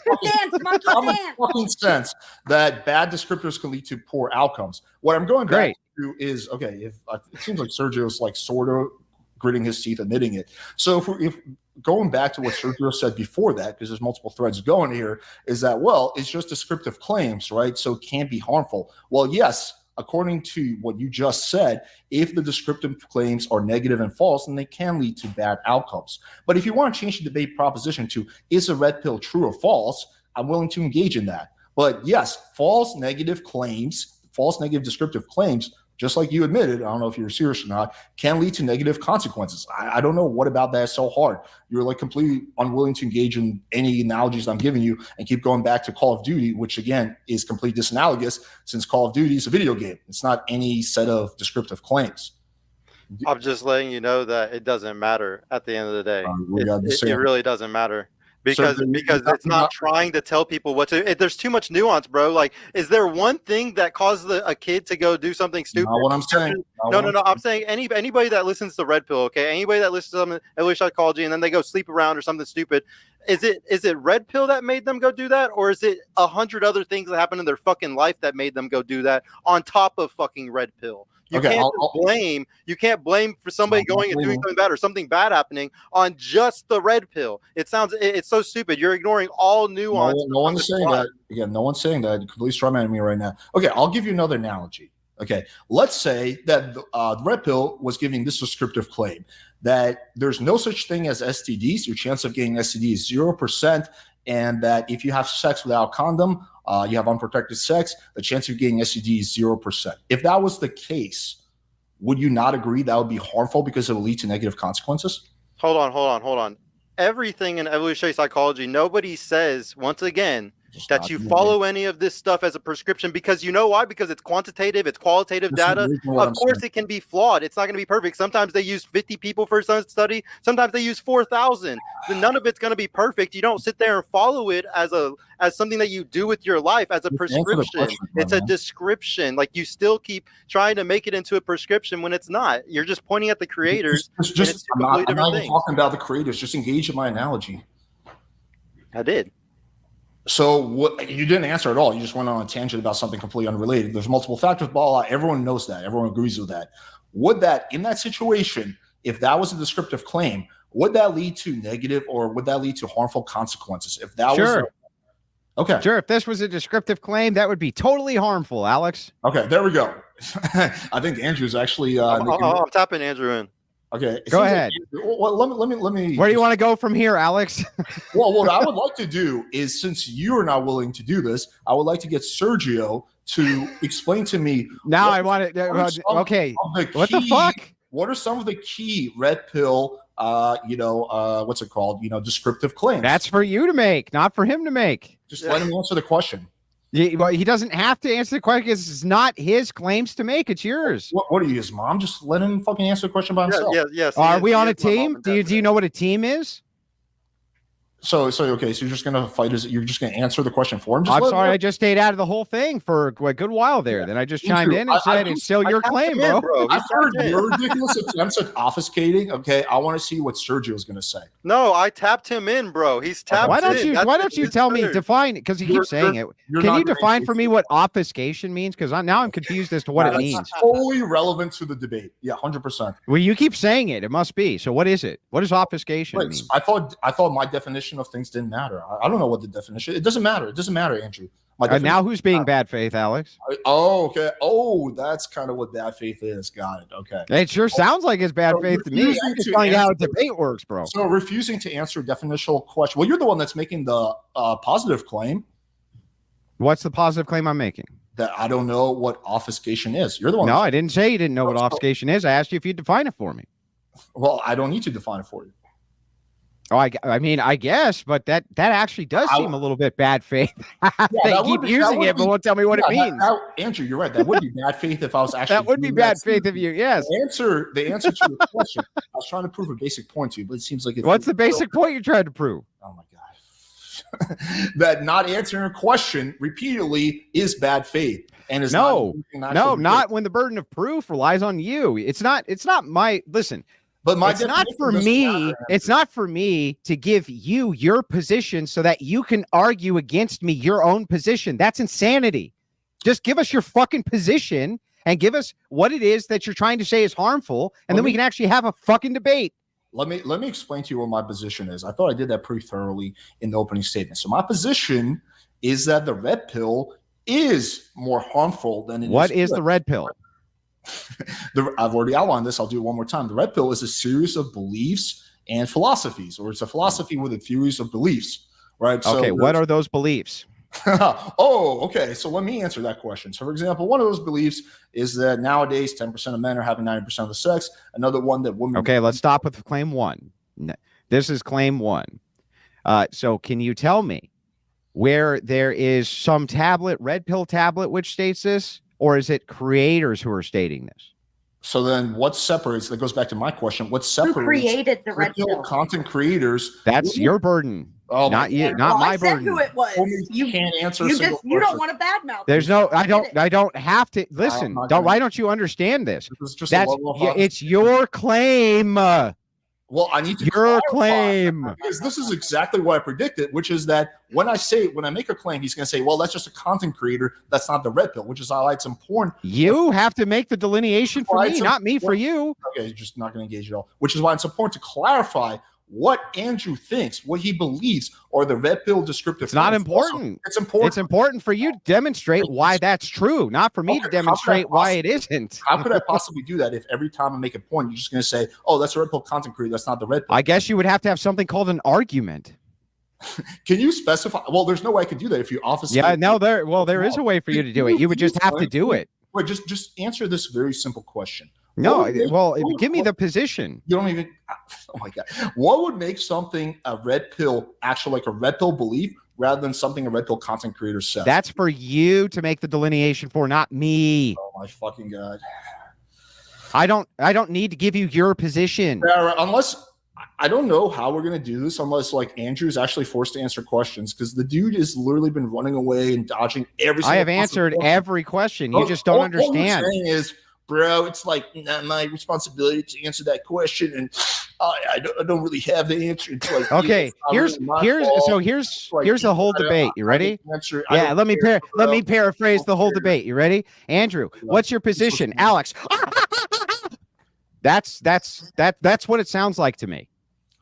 Okay. Literally. Is me asking you for clarification saying, I don't need to clarify your position, dumb fuck. I'm not asking you to clarify my position. I'm asking you to clarify what you're saying. Now, again, the argument you keep hiding behind over and over again is, well, that's just the red pill content creator. That's not the red pill. So I need to understand in your mind. It's not an argument. I'm asking you what the delineation is. In Andrew's nicotine-riddled, alcohol-fueled mind, what makes something a red pill tenant rather than just a red pill content creator talking point? I need to understand that. That's your delineation to make, not mine. How could I know what's going on? All I have to do is sit here and be fucking skeptical, bro. That's my whole job for this whole debate. Why do you not get it? How could I even engage? You have the positive position. I have no position. You have to demonstrate your position. You don't ask me what I think makes the delineation between. You tell me what that is. So I made okay, let me try to play this back. I made a positive position. You asked me, okay, well, what are these, red pill descriptors? Mm-hmm. I said, nowadays, 10% of men are having 90% of the sex. You said, yeah, well, that's a red pill content creator, which is exactly what I predicted earlier. So now I'm clarifying what you mean. Well, then clarify. You have to understand what would make something a red pill descriptor rather than just a red pill content creator talking point. You seem to that's on you to tell us. How can I know what's going on in your head? It doesn't. You don't have to know what's going on in my head. You're setting. Well, my whole argument is that those two things are completely linked together. Then make that argument. I already have multiple times. No, you haven't. You just say that they are. That's an assertion, not an argument. Can we force Andrew to answer questions? Maybe we should just move on to Q&A. I don't know. I was actually going to come to the point of, it's been an hour and 20 minutes. So maybe about an hour worth of debate. And you guys are kind of running in circles because either way, Alex, you're going to continue asking the same question and Andrew's going to continue telling you. He won't answer. He won't answer a single question. And I'm not going to force anybody to answer it because if it's your debate to go against each other on that. So your option would be to either move on into a different point or Andrew give an answer. But either way, it's kind of going circular. And I don't feel like you're going to move forward if we keep doing this. Here's the problem. Andrew is setting up an impossible standard because what's going to happen is, and this I predicted this earlier, and he just did it, and he did it earlier with Ashley, is when I give a red pill descriptor, what does he do? He says, well, that's something a red pill content creator says. That's not part of the red pill. When I ask him, okay, well, what would separate the red pill? Because he can say that about any single claim I make. When I ask him what separates something that's a red pill content creator says and a red pill descriptor, he just dodges that question. When I ask when I ask him what are the red pill descriptors, he just won't answer that question. Imagine Alex saying, I'm making an argument that is so bad that I can point out the flaws in my own argument in real time. That's what Alex is saying right now. Genius level stuff, Alex. I have no idea. Brilliant, Alex. My argument is so bad that I already know how you're going to refute it because that's how bad it is. Answer a simple question. I've already answered every question. Are you so scared to answer the most basic? I've answered your question a million times. All you said is, I don't care. It's not relevant. It's not relevant. That's an answer to a question. I can't answer. It's not relevant is an answer to a question. What's everyone's favorite pizza topping? Personally, I like pepperoni. Yeah, this is It's honestly my favorite. Like really, just simple, either cheese or pepperoni, flat out. So I think what I kind of want you guys to consider is, do we want to, Alex, you can accept the idea that Andrew's not going to answer it. And Andrew, you can accept the idea that Alex is just going to keep asking the same question. And we can move on into a different point of this, or we can start going into Q&A. I so far I've only had one question, unless the chat actually does have more questions, but either way. I saw two.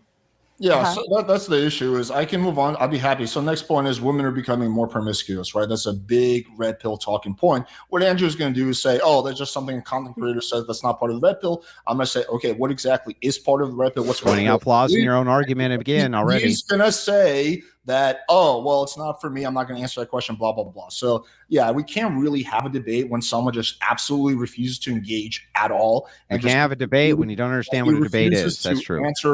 Debate is when you answer people's questions. Debate is when you make a positive position and then you affirm it. I've already literally just made Nope, you haven't. All you do is keep on telling me what's the delineation point for my own argument, because you're that fucking stupid. Let's play this out. So another red pill descriptor is that women are becoming more promiscuous. Do you agree or disagree with that? Do I agree or disagree with what? Oh my God. Oh my God. This was just beyond comical. I think I'm going to go ahead and engage with Sergio then, because it just... No, just be specific about what you're saying. I often ask people I often ask people to repeat what they just said so that I'm very clear on what they just said. Okay, so a big red pill tenet is that women are becoming more promiscuous today. Is that something you agree or disagree with? Why would I need to agree or disagree with it? Sounds like it's something that is the burden of you to demonstrate to us. Okay, sure. If we look at studies, 95% of women are actually having a bit less sex than Gen X or boomers. Okay. So yeah, you can't do this with someone who just doesn't engage at all. I'm literally engaging right now. Okay, so that's a red pill talking. That would be a red pill belief that would be proven wrong. And what makes it a red pill belief? Yeah, exactly. Because I knew he was going to play this game. Can't name a single red pill descriptor, and then what he's going to do is going to say what makes it a red pill claim instead of a red pill content creator. Yeah, dude, this is a boss. So we should just move on to Q&A. The dude, literally, this is the most pathetic showing I've ever seen from Andrew. I've seen him duck and dodge like a coward, but I've never seen him literally spend an hour and a half refusing to engage one bit into the argument. This is like the saddest attempt. There's no argument. I'm gonna be a debate bro. Literally. I mean, you can't make it. You made no arguments, right? There's nothing I can say. Dodge and run away from like a coward. Okay. Yeah. So it's cowardly because you take a position and can't defend it. So that's my fault. You're not engaging in a single thing I'm saying. I'm literally engaging right now. If I ask you for the delineation, you say to me, Andrew, what is the standard that I should go through to make a delineation point for my own fucking argument? Andrew, how could I try to steel man my position? How do you think I should prove to you that something is a red pill key tenet? Now I have to make your argument for you. Just try to, let's do a little intellectual. No. Now you're asking me to make your fucking argument on behalf of Alex. Try to steel man me for a second. Okay. I'd be happy to do vice versa. A steel man would be me steel manning what your argument currently is, not giving you your argument for you. Just do this little intellectual exercise. Okay. How could I just explain to me one possible way that you think will be sufficient evidence to you that I can prove to you that something is a key red pill tenet rather than a red pill talking point that some content creator said. Just give me. So make your argument for you. Oh my God. Yeah. Because dude, this is just say, Andrew, make my argument for me. I've already said those two things. I've already said those two things are completely intertwined. You're disagreeing with that. Yeah, I know. That's an assertion, not demonstration. How would you like me to demonstrate it? That's on you. Why do you think it's on me to tell you how you demonstrate something? What? You're creating an absolutely impossible standard for anyone to be able to demonstrate because you want to obfuscate from the debate. It's not an impossible standard. It's your position. I've already outlined my position. I made multiple affirmative. Yeah, I know. But the second we start to get into it, you say there's a delineation point here that you won't give me what it is. And then you say that's my fault. No, you're the one that's claiming there's a delineation point. I'm saying no, I'm not. I'm just asking you to demonstrate that there is one. That's it. So you don't think there's a delineation point? So you're still asking me a question. Instead of demonstrating, demonstrate. I just can't ask. You just can't demonstrate your own argument. Yeah, I'll do like a little scientific experiment. Like I'll pour shit in water and like maybe we'll involve Jesus. Yeah, I know. You'd have to demonstrate an argument. It's crazy. Yeah, how could I demonstrate that? That's would be on you. That's why you make arguments so that you can demonstrate. Proof? What would be sufficient proof of a demonstration for you? I don't. Well, let's start with an argument. Oh my god, he's like literally like a fucking bot. Just resorts back to like, make an argument. I don't know. I know. It's debate. Make argument for debate. Really answer a single question. Yeah, you get mad at me that you're not making an argument, man. It's not my fault. I made multiple arguments. You just Andrew, you haven't made any arguments. I think it would be You just made a helpful, series of assertions and then Andrew display. Just make a ton of assertions, bro. Gentlemen. That's it. Andrew, I think it would be helpful if you, and I've seen you do this before, I've seen you entertain questions before in that aspect, or even entertain it, even if you think it's a shit show or stupid to entertain. So maybe just for purposes of argument, if you could just entertain it. Are you asking me to make Alex's argument for him? Yes. She's asking you to answer a question. Now, Alex, if you say please, I'll make your argument for you. Say, please make my argument for me, Andrew. I'm going to say please because no, I need Alex to do it. I need him to say, please make my argument for me, Andrew. Then not going to happen. I know. Well, then I'm afraid, moderator, I was willing to be charitable, but he just won't. He won't ask me to make his argument. I can't do it. All shit, but I'm not going to say please to you. Nothing I could do. You can't say I didn't throw the lifeline out. All I wanted was a please, you know? Yeah, okay.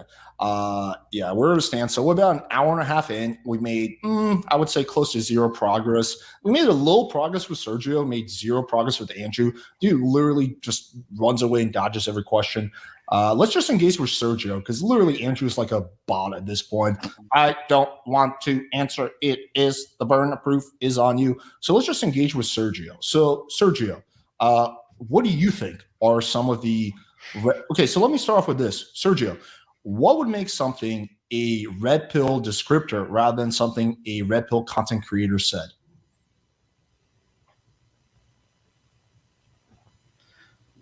Based off of if it was a study that shows it or not. If it's just a study, then I would say that it's just a descriptor, because it's just one of the many studies. Okay, see that, Andrew, that wasn't so hard. Okay, so it's a red pill, so it's something that would be backed by studies, right? Now, what would make something, I don't know, like if I, for example, give you a study, give you a claim that's, backed up by study or not backed up by study, what would make it something that, again, is a key tenet of a red pill, the community, rather than something a red pill content creator said? You said it's something that has to be based in studies. But a lot of red pill descriptors are not based in studies. So are those then not red pill descriptors? Yeah, they're not red pill descriptors. I wouldn't consider that red pill. So then you would disagree with the vast majority of red pill talking points then, because most of them are not based in studies or science. What red pill is and those talking points are two completely separate things. Those aren't red pill talking points. That's just what content creators are saying to get clicks or to make money. That doesn't mean that that's evolutionary psychology or that that's red pill. That's just creators saying bullshit. Okay, so for you, the red pill is just what studies in science says. Is that correct? Yes, and I would say that's not even my description. I want to say that's not even my description. That might be like some creators and stuff. But if you just went and asked a random red pill kid, just went and you went up to 10 different red pill people, they would all say it's the truth of human nature. Or, it's just understanding human nature. That's just across the board. I'm not talking about a creator right now. I'm talking about what I think or anything. That's if we went and asked 10 different random dudes, probably. I just don't understand then why you wouldn't just call it human nature or evolutionary psychology. Why even call it red pill then if that's all it is? Because people use analogies to describe all types of things. Like, that's just one of the many things that they use as an analogy. You take the red pill, you're awake to the world. And like I said, I told y'all in the very start that I agree with you that most of these red pill guys don't even understand full red pill. Like I told y'all, there's probably only a few that even have read everything to have a full scope of the whole basis of evolutionary psychology or human nature, as we would say, anthropology, sociology. Very few people are. So I don't even know how you can judge, red pill whenever most people don't even know the full fucking red pill. I took the red pill when I rage quit earlier, and I'm very awake now. I understand exactly what everything is, and I'm okay with it. I've made peace with the fact that this is just going to be what it is tonight. Well, I think we're actually getting good engagement from Sergio. So what are red pill? I guess let me ask this question then. First of all, wouldn't you say that most communities think they're telling the truth? Like, don't you think the black pill and the blue pill and all these other pills, in your case, the purple pill, none of them are like saying like, hey, I'm like, telling something that's not true. All of them believe they're telling the truth, right? Is it the truth if it's a half truth? No, it's not the full truth, but again, what would, like you're saying, because that's what they know is half truths. They don't like that, because if you're black pill or you're read Rolo's book, you're only going to read the cherry picked data points that make men look like this or women look like this to promote an agenda by somebody who wrote the book or whatever. So if you understand and you read all the books from all the people who have doctorates and actually teach evolutionary psychology and shit like that, you get a completely different whole mentality from it. You see everything with a whole different clarity. Yeah. So if your definition of the red pill is things that are backed up by science and studies, then we don't really have any disagreement at all. But I guess just to kind of explore this further, what are those red pill tenets that you think are based in science and are accurate? Well, like I said, because of quantitative and qualitative data, not all of them are going to be good or perfect or anything like that. I just promote certain people who have the best studies that were tested, peer reviewed the most, or they're the most cross culture. Shout out to Dr. David Buss and his landmark study across 37 cultures. What are the conclusions of these studies that you think are accurate?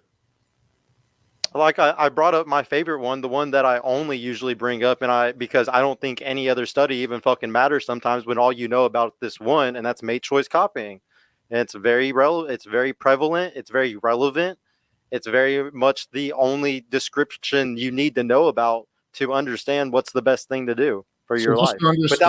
Without even trying to give a prescription, you can just read that and understand that that's human nature to do what that is. It's common sense. Okay. To want to be around people, and you understand people better by being around more people. It's common sense.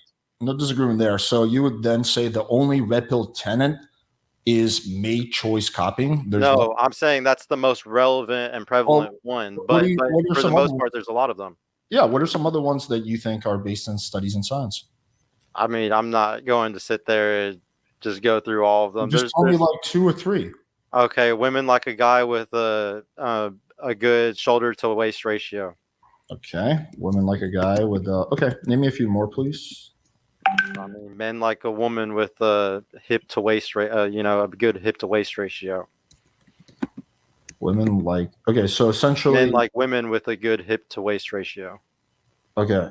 Yeah, like all the stuff you're saying is not stuff that I really ever see any red pill content creator. You're just talking about like basic. I mean, Michael Sartain is a red pill content creator, and he talks about that shit all the fucking time. I don't think Michael Sartain would ever identify as red pill.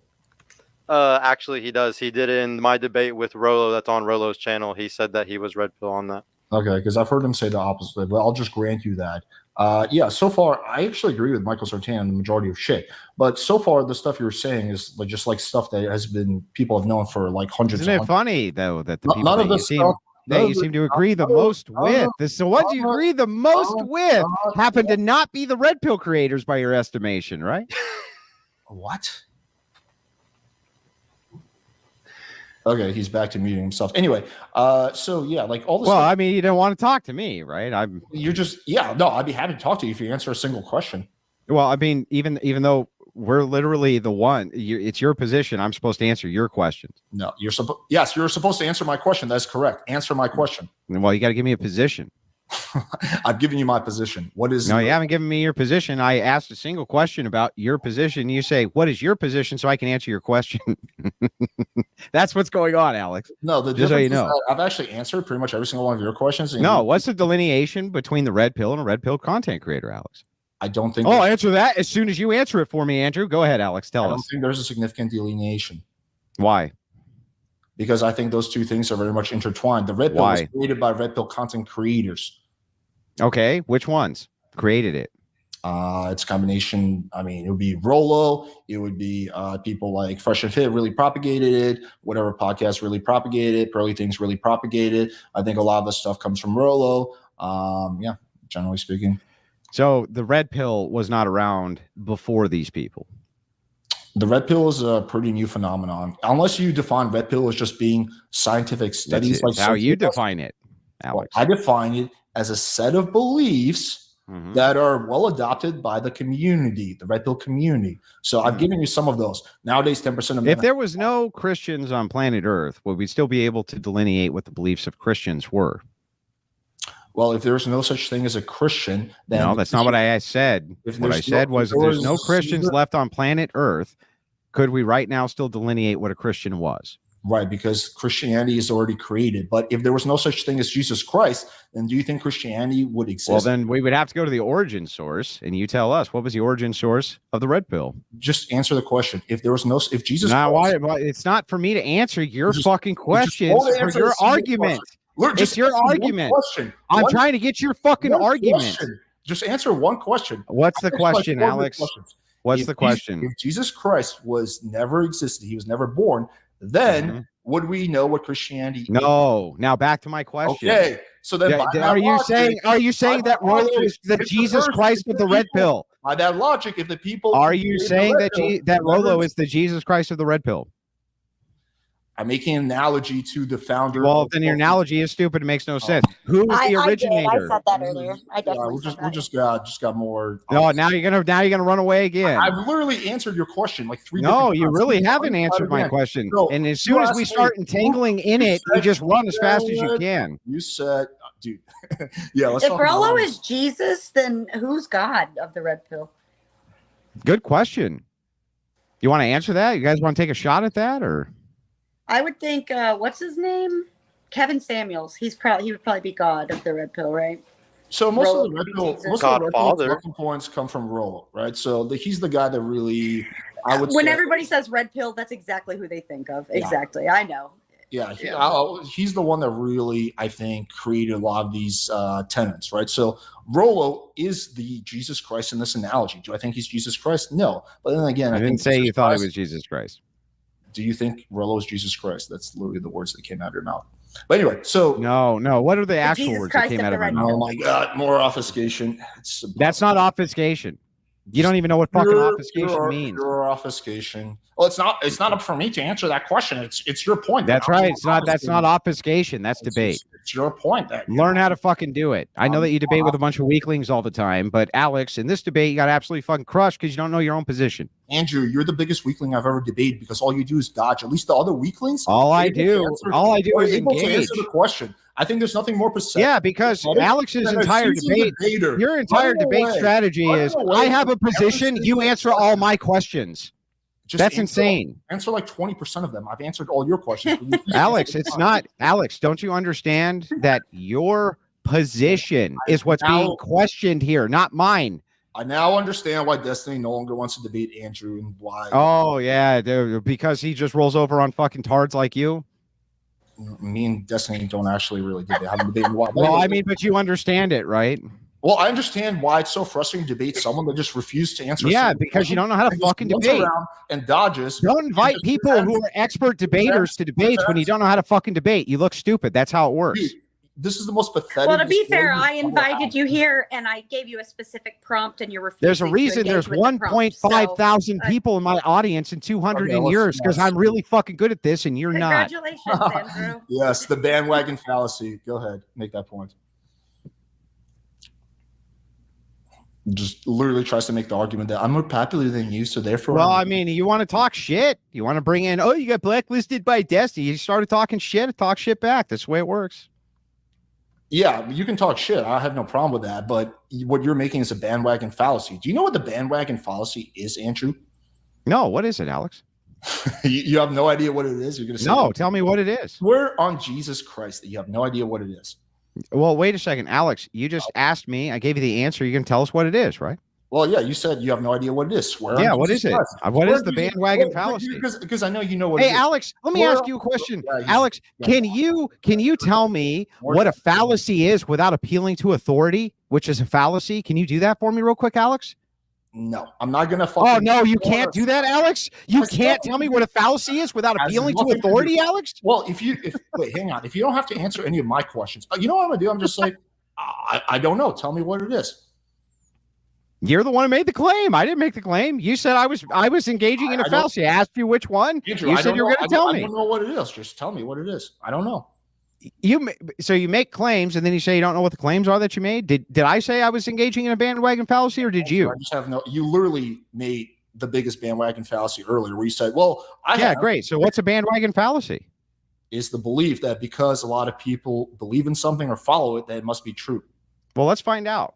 Is that what it means? Here we go. What is a bandwagon fallacy? Now I'm curious. Definition where he's going to see them off by 3 different words. Well, I'm just curious. I mean, there's over 100 in argumentation theory. I totally believe you meant argument ad populum. That's what you meant. Yeah, if we're let's just dial it back from nerdy debate terms and let's just do a little search.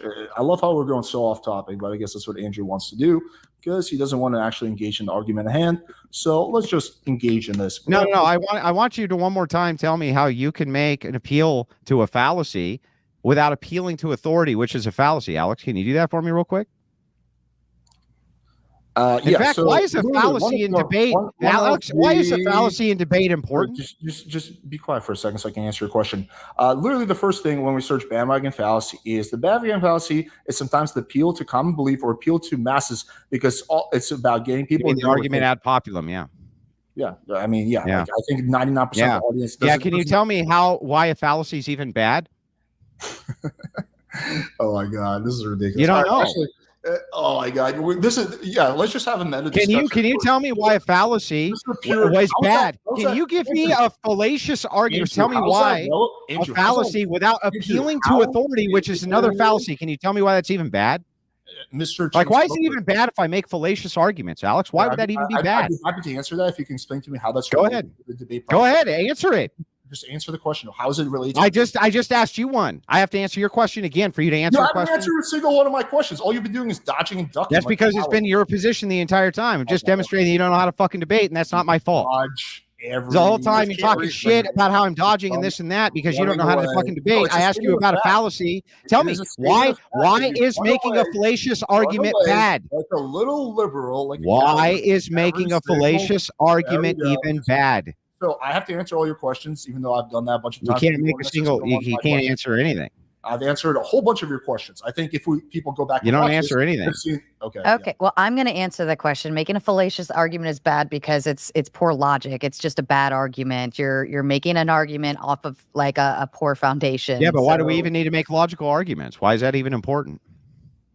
Well, it's like the sum not all kind of concept. Let's have a. It's not obfuscation. It's a grounding first principles question for a philosophical argument. Let's have a meta discussion because I don't want to engage in. It's not even a meta discussion. You said it was a bandwagon fallacy, so I'm engaging directly with what you said. Engage in the debate proposition, so therefore I'm going to try to. Would you? No, I'm the only one engaging with the proposition. Nobody else here is. Answer just this one simple question. I know you go ahead. Almost every question, but answer. Yeah, but when I answer it, you're just going to say it's not an answer, even though it will be. Go ahead.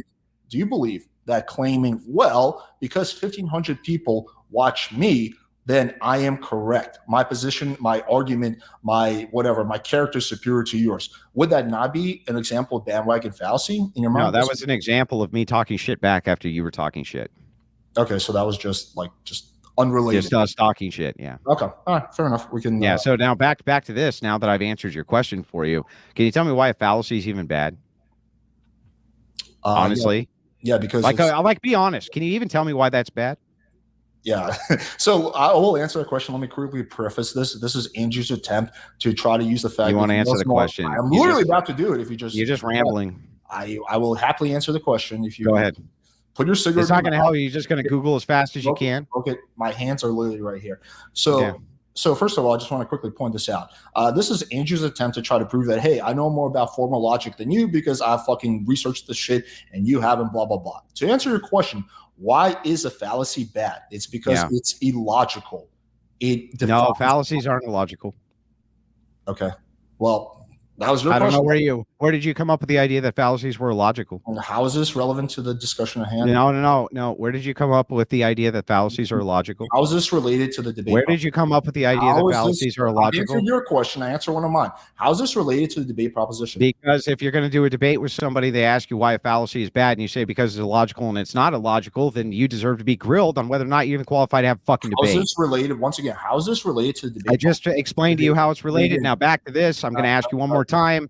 Why is it that fallacies are illogical? Not going to answer a single question. Just wants. I just answered all your questions. Didn't talk about logic, like nothing to do with the red pill at all. How's this related? Do you want me to answer for you, Andrew? How's this related to the red pill? Can you explain that to me? Alex, you accused me of engaging in a fallacious argument, correct?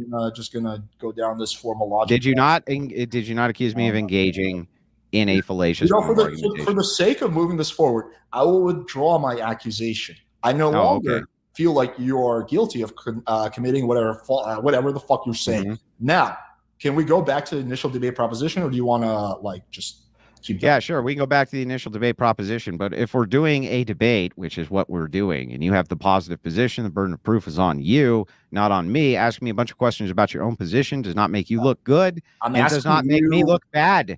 It just makes you're a person who's asking questions about your own position. No, I'm not. I'm asking you. You are. I'm asking you about what you believe to be the case. Yeah, but why do you need to know what I believe for you to make your position known? Ashley, do you want to engage with this dude? Because it's like literally a lost cause. We've been going circles. No, I gave up a long time ago and actually talking about the actual subject matter. So you have a lot more patience than I do. I think we could go ahead and go on to chat questions. There's a few. I don't know if Andrew's audience had any. By the way, so they say 1.5 thousand. I was wrong. I'm sorry. Let's do closing statements real quick. And Andrew, I got a question though. Is the whole point of the fallacies though to find out what objective truth is? No. What is it? It does. Well, listen. When we get into why it is that formal argument structure exists the way that it exists, which we're not even having a formal debate, we're having an informal one. But even in the regards of an informal debate, if you take a position on X, it's your burden to prove to us that what you're saying is true. I agree with you, We're not. It's not a requirement if we're making no claim for us agree with you. to have to answer your questions about your claim. Andrew, and I think that I think that Alex and I both made claims, and I think that again, you didn't engage with them or you chose not to, no, and that's okay. It's fine. I've accepted it. We're trying our hardest to. No, dude, this was the most pathetic display from you I have ever seen. Like, I mean, he keeps saying it over and over again, like it means something. Well, you keep saying the same thing over and over again too. You don't even know what bad faith means. Tell me what bad faith means. Some more. You don't know what bad faith is. Yeah, you keep saying shit. You don't even know what it means. What does bad faith mean, Alex? You don't know what bad faith is. Do you know? Well, why would you say something if you don't know what the fuck it is, Alex? I don't know, Andrew. I don't have. Yeah, you don't know exactly. Just say that next time. Just say I don't know. I don't feel like answering. It's just I know because you don't know what the fuck you're talking about. It's just irrelevant, Andrew. Alex is like reframe. Sergio, okay, if you are to be fucking ridiculous, objective, you're bad faith. What's bad faith mean? Well, I don't know. Sergio, if you were to just like kind of look at this from a 10,000 bird's eye view, would you not agree that Andrew literally dodged and ran away from almost every single question I asked him, unless it had something to do with formal logic or some definition thing that he thought he could catch me on? No, I think that he did everything perfectly. Like if any red pill creators or like Rolo or Sartain or anybody watches this that has a fucking brain about red pill, they're all gonna be like, "Good job, Andrew. You literally did exactly what you need to say." And I think that's the point of it. You nailed it, Sergio. That's exactly what's happening right now, and that's exactly what they will say. Because it's the truth. It's the truth, though. We literally didn't even get to talk about the red pill because Andrew just refuses to answer a single question. Y'all constantly tried to reframe it out of what he was saying, even though it was the truth. You can't reframe what's just the fucking truth. That's an outright lie. I was asking for clarifying that questions. Was never framed in the first place, Sergio. Don't be silly. And I did. Alex and I both in our opening statements were very clear. And let me one time more reiterate that in my message to Andrew, asking him to do, I didn't even ask him to do this, actually. He offered to do this. In my message to Andrew, where he offered to do this debate, I explicitly said that we were going to be talking about content creators. And in the prompt for the debate itself, in the description, it says the same thing. So anybody. And when you brought up Pearl and the tweets, I was willing to go point by point. You didn't want to do it. It keeps in all getting fairness, derailed. I was interrupted during the tweets. I didn't derail it. I said, let's stop right there. Let's see if she's evil. Let's explore that idea first. I mean, I was happy to go through all of it. I don't know what you're talking about. I don't know either. It didn't happen. You also keep going off on tangents, and it's fine. I really just don't even care anymore, honestly. I think that I would consider this a W just because you never even engaged with the actual topics. And anytime I did bring up what I don't have to engage with non-arguments. Understood, Andrew. You don't have to engage. That's the Thank truest you. thing But you've seen. anytime that I did bring up what is, to most people anyways, commonly known as red pill talking points, Andrew agreed that those ideologies and talking points were inherently worse or bad or, harmful to men and women alike. So I take that as a W. I'm not going to engage with this like elementary school idea of like, I don't know what you're talking about. It's just evolutionary psychology, man. Like, no, fuck off. It's not. We all know what we're talking about. Again, the actual debate topic and prompt itself that was agreed to by everyone was clear, and everybody got the same message and the descriptions of the title. So suck a dick. Love you. Bye. That's my closing statement. Oh, okay. Who wants to go next? Fair enough. Sergio, do you want to go ahead and go? Yeah, I'll go. No, it was a lot of fun. I really think that, Andrew came in and played the game exactly how you're supposed to play the game for a debate. I don't think that anything was, obscure or messed up or, cheating or, like trying to sit there and try to reframe or try to make it to where he's trying to make y'all look bad or anything. I don't think it's any of that. I think that he very much just showed y'all up in exactly how you're supposed to debate. Y'all came in thinking that it was all going to be about creators. And obviously I know what's really funny is Alex and Ashley, I know y'all heard this 1,000 times because what we said is exactly what Rolo has said, exactly what many other red pill creators have said when it's like, who are you talking about? Why are you just getting mad at just the creators when obviously red pill is something completely separate from all the creators? And like I said, Alex, I would agree with you, Sergio, if it wasn't the prompt of the fucking debate.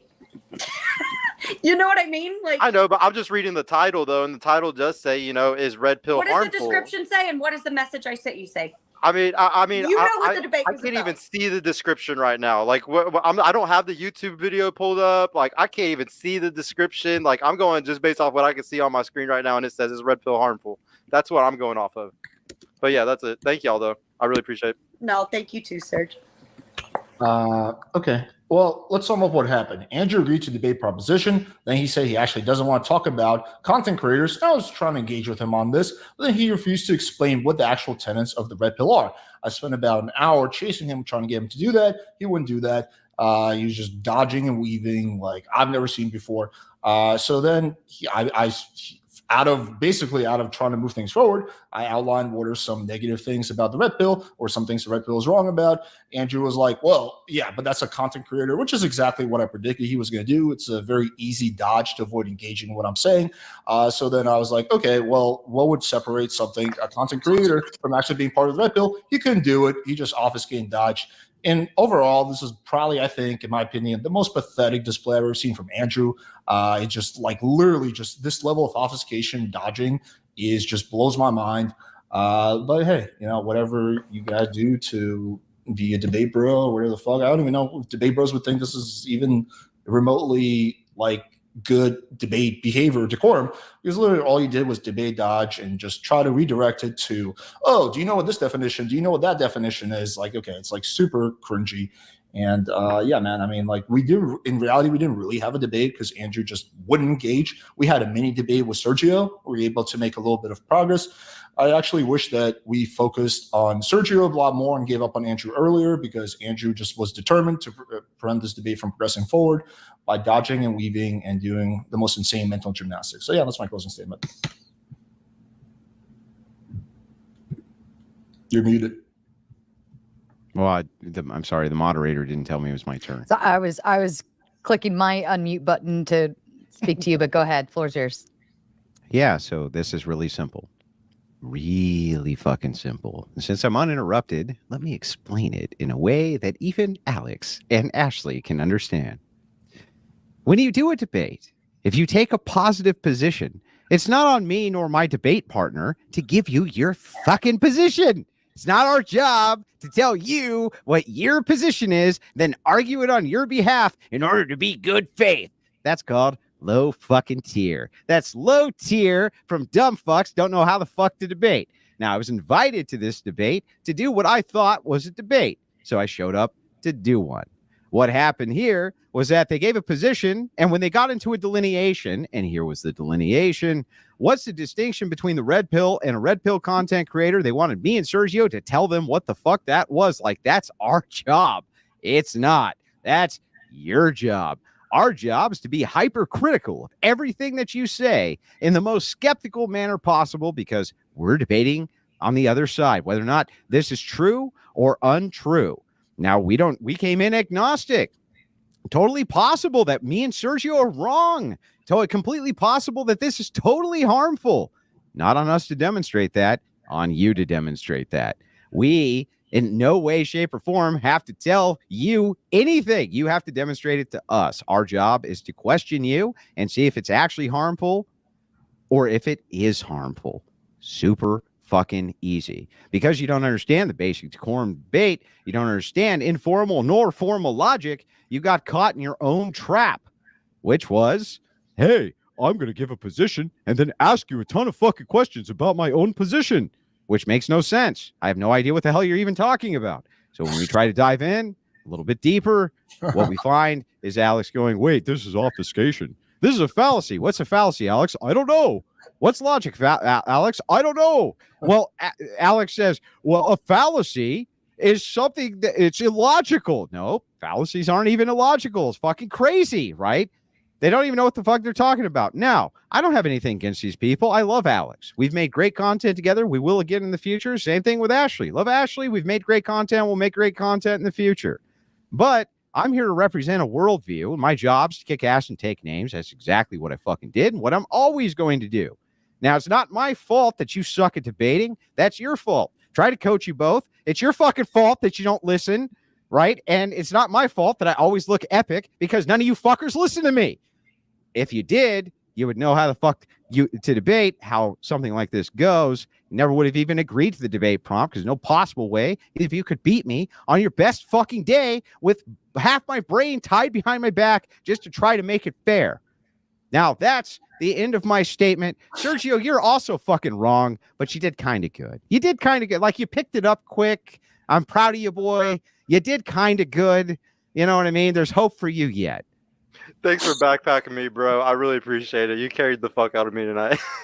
Jesus Christ. I think he actually made things worse for you, Sergio, but hey. No, we held a W tonight. Thank you, bro. I mean, sure, maybe in your imaginations, I suppose. All right, so I'm going to go over to the questions.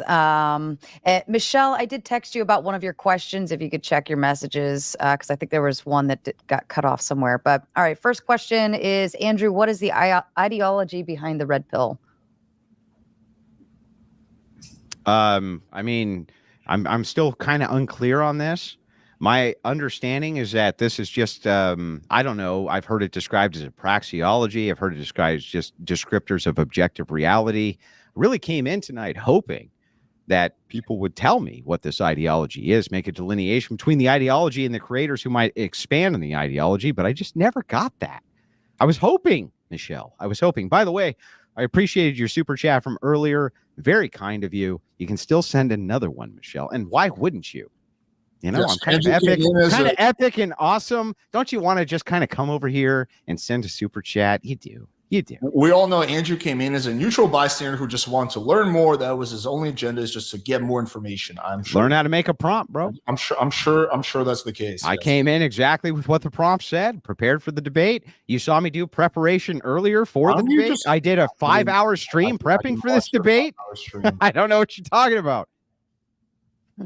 All right. Next question. And Andrew, if there's any questions on your side too, feel free to, let me know at the end. I've got tons and tons of supers. If you want me to go through them, you guys let me know. Okay. We only have like 6 or 7 in here, so we'll get through these. And then if you want to bring some up and on by your the way, end, make sure you go over to Ashley's channel, Crucible Crew. Send some love that way. She did orchestrate the debate. And whether you like the debate or not, you were fucking entertained. Come on, you were entertained, right? Thank you for that. All right. Question for Andrew and Sergio. Why are many of the red pillars incels and single if they follow the descriptions to help themselves? Well, we haven't demonstrated yet that red pillars are incels or that they're single or that they've followed descriptions to only help themselves. We haven't established any of this is even true yet. So immediately we start with the supposition that I'm not willing to grant is true until demonstrated. When you demonstrate it, then I'll engage with it. And I'll go ahead and say if the person just somehow was right about all those things that they're asking, I'll go ahead and answer it if they were correct about all that in some weird scenario. If that's true, then the reason why is because they don't understand all of the red pill. They are black pill or probably coke pill because they're not taking the full fucking pill. It's a suppository and only halfway up their ass. So because of that, they don't really know the fucking red pill. If they don't even know what make choice copying is, which is literally probably 90% of the people that call themselves red pill, they don't even understand evolutionary psychology. They just know a few cherry picked data points that they read in 1 or 2 people's books or they heard from somebody like online that's just a YouTuber. So the majority of 90% of red pillars don't know what the red pill is. I'm saying that they don't understand evolutionary psychology or human nature to the full extent like they should know if they want to call themselves a red pillar, in my opinion, based off of what I think the red pill is and what I've heard everybody else's definition as. And if you want to walk it back, go ahead. All right. Would we consider Pearl to be the Mary of red pill since Rolo was considered the Jesus? That's a clever question. So from my perspective, I was trying to ask this logical question. The logical question was around if right now all Christians on earth disappeared, if people would still have an understanding of what Christianity is. And I think, yes, they would. Alex agrees. That question was thoroughly answered. Yeah. So anyway, so back to this. You can answer after I'm done now. I'm almost done. Right. This is why I said, so what are you saying? Are you saying that Rolo's the Jesus Christ of the red pill? And what I'm trying to do is get Alex to either concede that Rolo Tomassi is the red pill or he's not the red pill. And if he's not the red pill, what is the fucking red pill? This is not difficult. So what I actually says that Rolo was one of the creators of the red pill. He calls himself the godfather of the red pill. I think a lot of people call him that. And a lot of the red pill tenets originally came from him. Can't hear you. Okay. I guess that's all we got.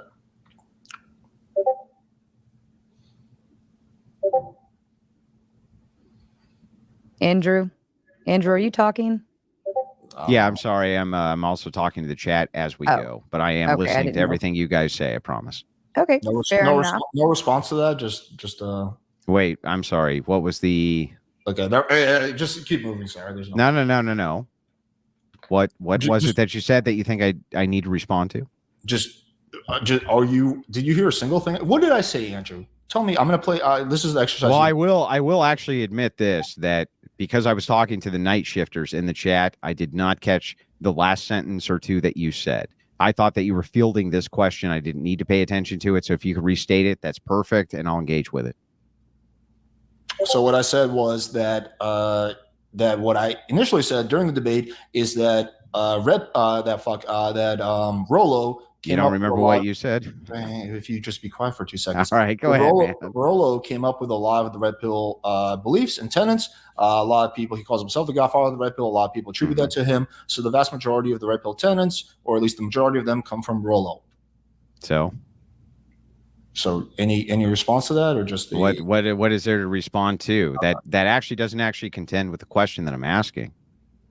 Okay, just move on, Sarah. There's no point. So you don't know what the question was that I was at. What was the question I was asking? What was the question I was posing? What was the purpose of the analogy? You were answering the question, and you were trying to make the claim that, well, the point I was raising to Alex is that, like I was trying to get him to admit that either, I raised this analogy that if Christianity disappeared, then if there was no Christians, then how would we not know what Christianity is? Right. Would we know what Christianity was, Alex? I've already engaged with that, and I've already said, yes, we would. Yes. But the difference is, like you admitted earlier, that if Jesus Christ was never born, the person who created Christianity, then we would not know what Christianity is. So then did Rolo Tomassi create the red pill? He created a lot of the red pill tenets, yeah. Yeah, that's again a deviation. Is he responsible for the red pill or not? Or is he just a creator? You just muted yourself halfway through your statement. Andrew, did you mute on purpose? All right, so we can move on. There's just no making progress. I don't know. Okay. And then this one, I believe, was to you, Andrew. I believe he was referring, because I saw another comment a little later about the behavior on panel. Can you guys hear me? Yes. Yeah. Okay, so back to this. Oh. The question was whether or not Rolo Tomassi is the only advocate of the red pill, like Jesus Christ is the only advocate for Christianity. He is the God of Christianity. There's nobody who supersedes him. If there was somebody else, we would have a different deference to some other people. So is Rolo Tomassi the red pill or not, Alex? He's obviously not the red pill, which is a okay, but Jesus Christ is Christianity. You now know the difference. Do you now understand? Okay, hang on. So, do you disagree with the statement that Rolo came up with a bunch of the tenets of the red pill? Nope. You don't disagree with it? Nope. Then what are we arguing about? Because I'm going to say it one more time so that you understand. Jesus Christ is Christianity. But is the Christianity is Rolo Tomassi the red pill. And if he's not, then we have a delineation between what the red pill is and what a creator is who advocates things which are red pill related. So Jesus Christ didn't actually write the New Testament. That was written so what 100 years later. So what? It came from a bunch of people, not that Jesus Christ itself. And if one of those people didn't exist, then you would know what you know about Christianity. What does that have to do with anything that I'm saying? Oh my God! All right. Yeah. No, don't. Oh my God! Answer my fucking question. What does that have to do with anything that I'm saying? You're trying to make a point, trying to create a lame gotcha, which is like, well, it's not a lame gotcha. It's the truth. Like there's other people that contribute to the red pill. I'm like, yeah, so what? Yeah, no, I'm saying that Jesus Christ is Christianity. You see, it's right in the name. How do you know Christianity. Christ is in the name of Christianity because that is God. How do you know? We know what Christianity is. And even if you're going to make the claim, how do you know if it's false or not? It doesn't matter. That's what Christianity is. What is the red pill? Is it Rolo Tomassi? If it's not Rolo Tomassi, then it's something else. The red pill cannot be a person. It's a set of beliefs. Right. It's a set of beliefs. And I wish we had gotten into that set of beliefs. And you could demonstrate what the delineation was. You just lost right there. If it's a set of beliefs, whose set of beliefs? Andrew, who created these beliefs, in your opinion? That's my question to you. You're the demonstrator. I've already answered the question. I think. No, you said Rolo was a contributor, not who the orchestrator was. I already said that he's probably one of the main people that was responsible for the red pill tenets. So one of the main people. Who was the main person? I said, yeah, he was one of the main people. I mean, there's one of the main people. Who was the main person? Kevin Samuels played a role. Fresh and Fit really pushed the red pill beliefs. Pearly Things really pushed the beliefs. Andrew Tate was one of the biggest things that pushed the beliefs. You know what I would have said if I were you? I don't really care. What I would have said if I was going to make Alex's argument, because now that we're at the end, I can just make your argument for you, just to help you out. You don't? Okay, well then I won't. Okay. It would have helped you though, if I did. Please do. I'm here to learn. Well, he has to say now he has to say please. He was such a jerk. This is like some weird like Christian game that like I know Christians are like all freaks into like crazy fucking shit, but I guess Andrew's all about getting. Oh yes, the Christians are the freaks. Seems like you want another man to say please to. Well, yeah, I mean it's just manners. Oh, Andrew, you've shown such good manners during this debate. I never attacked until I was attacked. I should return the favor. Never attacked until I was attacked. Watch it for yourself. And I never do, by the way. It's always a cardinal rule that I go by. Unless you attack me, I don't attack you. Okay. Anyway, Sarah, we can move on. We're not going to make any progress here. All right, Andrew, I think this was to you, and I think he was kind of regarding the behavior on panel earlier based on what I saw him right afterwards. But can someone please explain how Andrew would respond to this behavior? I would have made an argument. Genius. And it would have been good. It would have been a good argument. Genius. The best argument you ever heard. It would have been The best argument. Honestly, Yeah. I thought this one, I really thought this one was kind of a trolly question, but the fact that you guys actually argued it had me cracking up pretty hard. Well, we didn't actually argue. We just went back Well, to the fact that it turned into more than just a laugh, that had me going. And last one, and then we can go to your end, Andrew, is for Andrew, what is red pill? I'm new to the sphere. Thanks. So I'm Me guessing too. I don't know. I was hoping I would find out tonight. Fair enough. Fair enough. Andrew, if you have some super chats and questions you want to bring up. Yeah, I'm going to have to drop the display on this end. So it's not going to show any of you guys on my end. But I'm actually happy. If you guys want to send in some super chats for these guys, I'm sure they're happy to field it. Alex is now playing with his husky, so I'm not sure if you had any questions for him, if he's going to answer any of them. But unlike you, Andrew, I actually answer questions, so go right ahead. Very skillfully done, Alex. All right, let me move back in the dono chat side here. Just make sure we get all of these. Radar, you answer questions. Yeah, you're a good boy. Yes, answer questions. Oh my god.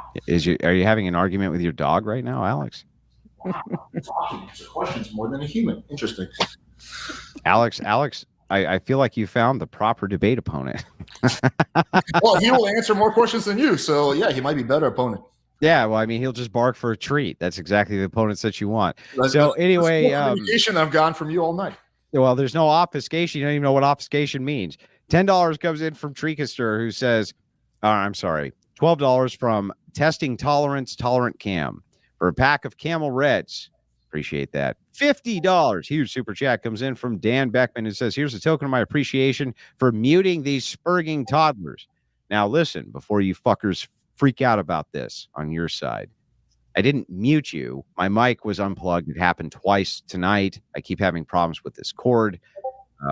And I had to reboot, but that's what he's referencing. I never muted you this entire debate. You can check this stream out yourself if you don't believe me. $20 comes in from Aaron, who says, Andrew, this is the first donation I've ever made on YouTube. I don't have a lot as a single dad. You give me hope and are worth it. Hope your vacation goes well. Appreciate that. $5 says, you earned this by making Ashley seethe and question her life choices. Cheers. Did you have anything you want to say to that, Ashley? I had a good time. Good. It takes a sick puppy to love doing stuff like this, but Did you seethe? That's what that's what they're asking, is if you I did. I seethed for a solid probably 2 or 3 minutes. I did. And then I was completely over it. There was a little seething going on. There was some $10 from SR Sandman, who says the red pill is a modern name for behaviors in men and women that have been true for thousands of years. For example, Genesis 3 describes the fall. This describes the consequences of rebellion, which is red pill. I don't know if anybody wants to engage with that. There was a statement. Yeah, it was. I mean, that's true. That's why I just asked if anybody wanted to engage with it. There's nothing to engage. Okay. That's so bad faith, Alex. You don't start not answering questions. $20 comes in from Joseph Newton, who says, wow, you fucked him into a robot. I was not expecting that, by the way. I wasn't expecting that. Real quick over on the YouTube side, if you guys, are you still willing to field a few questions here? Yeah, go ahead. Okay. Give me a second to find my spot. You can do some shameless shilling for a second while I find where the super chat started here on my side. Bro, you look like you're sweating so hard. Turn the AC on. Are you talking to Andrew? No, Andrew. I'm looking at Andrew's stream, and for some reason, his light for a second just looked like he was sweating. We were all like, huh? Maybe I'm eating pepper. I mean, I was like, honestly, I checked out a while ago. I was like, you know what? Fuck this. I'm going to go warm up my stuffed bell pepper I made last night. But I'm just gonna eat and enjoy the rest of this time. Whatever. I'm just gonna enjoy my girl Temper bringing me might some give you more popcorn. engagement than Andrew. Okay, well, after getting through all of the enormous amount of people who have subscribed to the channel and given gifted memberships, which I appreciate from all of you. JK says, I'd wish you luck, but you don't need it. Christ is Lord. Appreciate that. Leon says, why women have to consent and need to control men's decisions, shaking my head. I don't really know what he was talking about there. Is he asking why should women consent? Why women have to consent and need to control men's decisions, shaking my head. I'm not sure what he was after there, but he follows up with, Alex also profits from men, though. Okay. Is there a question there? Yes, I have a business where the point of a business is to run a profit. There's nothing wrong with having a profit or having a business. The Smoking Patriot for $5 says, definitely got to keep the pack filled tonight. Appreciate that very much. Wait, can I ask a question real quick, Andrew? Mm-hmm. To Alex, do you think that what you do for men helps them or hurts them? I think it massively helps them. Okay, would you say that a lot of the people in the red pill space are also dating coaches that do probably the exact same business model as you, if not just a little bit different in marketing? No, they're quite different. There's definitely big disagreements between the pickup community and the red pill community. For example, the pickup community believes in going out and approaching girls and building up, your charisma, your confidence, and just all the inner stuff. The red pill generally focuses on the external stuff. They say, like, make money. Once you start making six figures, a lot of these issues take care of themselves. So there's massive disagreements between those communities. I would obviously argue that my community provides a lot more value, but especially me, who focuses on shit that works. And, I can cite you hundreds of people, or at the very least several dozen off the top of my head, that have, followed the advice I give, even the advice I give for free, because I give a shitload of it, who massively benefited. Now, yeah, I do have a question. I think the red pillars would say the same thing, though, that they have just as many guys that can say the same shit. And like at the end of the day, you are teaching pickup, and they teach pickup as well. Y'all both teach pickup. There's like they don't really teach pickup. They teach how to make their devices make as much money as possible, and then the girls will come to you. That's not pickup. Alex, inside of your app, are women allowed to be half nude in that? Inside my app? No, it's a texting app. It's not even possible. If you could make an app where it was possible, would you let them be half nude? They would have to be a totally different type of app. What type of app am I? Yeah, I know, but if you did have that type of app where they could put pictures of themselves up, would you allow them to be half nude? I would. I don't know what kind of app you're talking about. Are you talking about like a porn app or something? Any kind of app where they were allowed to date, but they were allowed to dress like, let's say, Jasmine Jafar. Would you let them? Are you talking about if I made a dating app? Yeah. Okay, if I made a dating app, then yeah, I would allow girls to. Then what is the delineation between that and doing a full nude? Why would that be the threshold breaker for you? Well, because one is socially accepted and one is not. So if it was socially accepted, you wouldn't care? If it was socially accepted, then my views would be different. Well, why would your views be different if it was socially accepted? Is your entire morality built around what is socially acceptable? It has nothing to do with my morality. It has everything to do with what is, like, if you're designing an app, you're designing it for the average audience, what the average audience finds socially acceptable. For example, I wouldn't show like fucking a dude with a shirt off either, right? Probably. Well, actually, maybe that would be like fly because that's more socially accepted. The point is yeah, of course that plays a big role. Would I allow girls to be whatever, wearing the same outfit as Jasmine Jafar? Yeah, that's fine. It's the same model that Tinder follows. Tinder does not allow girls to be nude. Neither would I. Also, I think there's some practical reasons for that. If girls if girls are allowed to be nude, then the problem that would create is it would scare away a lot of normies. It would also create more of like a, hey, I'm just. But you have no moral issues with it. I have no moral issues with porn. Yeah. Okay. So then your only actual issue with Myron Gaines, if he has a app that's like OnlyFans, is that he criticizes OnlyFans girls while at the same time making the app. But hang on. The only actual issue that you have is that you would do the same thing. You just wouldn't advocate that thing was also bad. Well, no. First of all, you're giving me a hypothetical. If I was to create this app that I haven't created, that I have no intention. Yeah, if you did. if I did create this app that I don't plan on creating, Yeah. But again, the difference is that I don't criticize nudity or porn. Right. It would be extremely hypocritical if I did, but I'm not. So then, I want you to know. Hang on, let me clarify. Go ahead. So the argument I'm making against Myron isn't that he has this, borderline OnlyFans type of thing. It's the hypocrisy argument. It's the hypocrisy. Why is hypocrisy bad? Okay. No, don't run away. This is important. Why is hypocrisy bad, Alex? Why is hypocrisy bad? You want to go down this? Do you want to go down this role? Why would? Well, because here's what I think. I think what you're saying is you have morals and have fallen short because you advocate this one thing is moral, this other thing is not. And you have fallen short, even though I would do the exact same thing you have done. I just wouldn't say that there's anything bad about it, so I wouldn't be a hypocrite. Okay, fair enough. Hang on. Shush, let me finish. Never made a moral argument. Fair enough if that's true. So but tell me why it is that hypocrisy is bad then. Why is hypocrisy bad? The reason hypocrisy is bad is a contradiction between what you're doing. There's no contradiction. And the reason that's bad is because it makes you look like an idiot. It weakens your message and also sends a very bad message to the people who are watching it. It's bad because it makes you look like an idiot. It's bad for the message. It also causes people who isn't being an idiot a matter of perception? Andrew, I'll answer one more question if you answer like 5 of my questions since you've already gotten 5 in. So go ahead. Yeah. Well, hang on. This is key. So I want to know why hypocrisy. So you'll answer. So since I answered like 20 Alex, stop spurting. Stop spurting. We can have a decent conversation. I just want to know.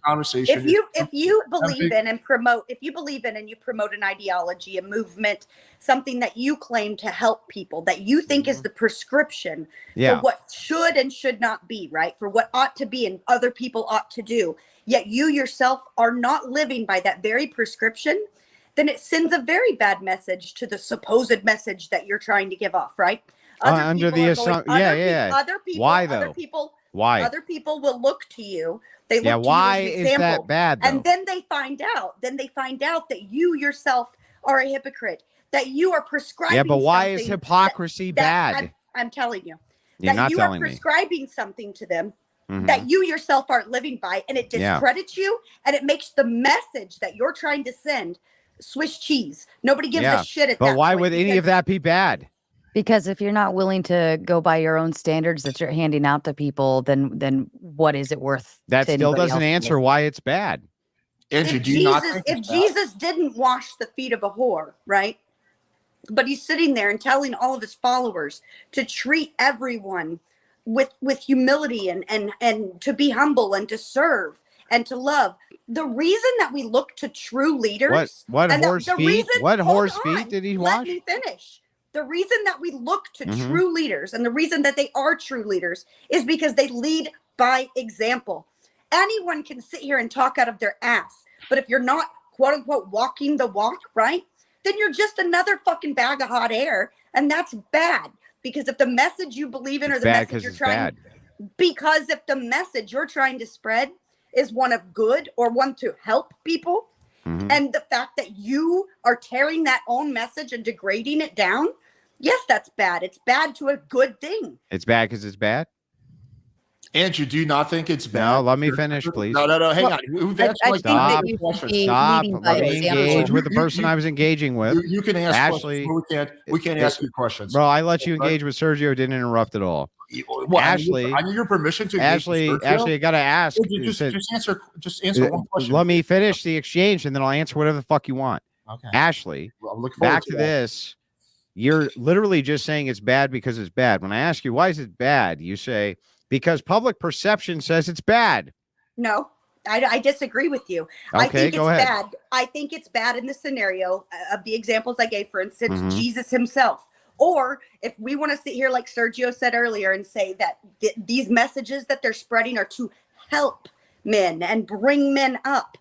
And then you look to that very man and you find out that, oh my God, he doesn't do or practice anything he preaches.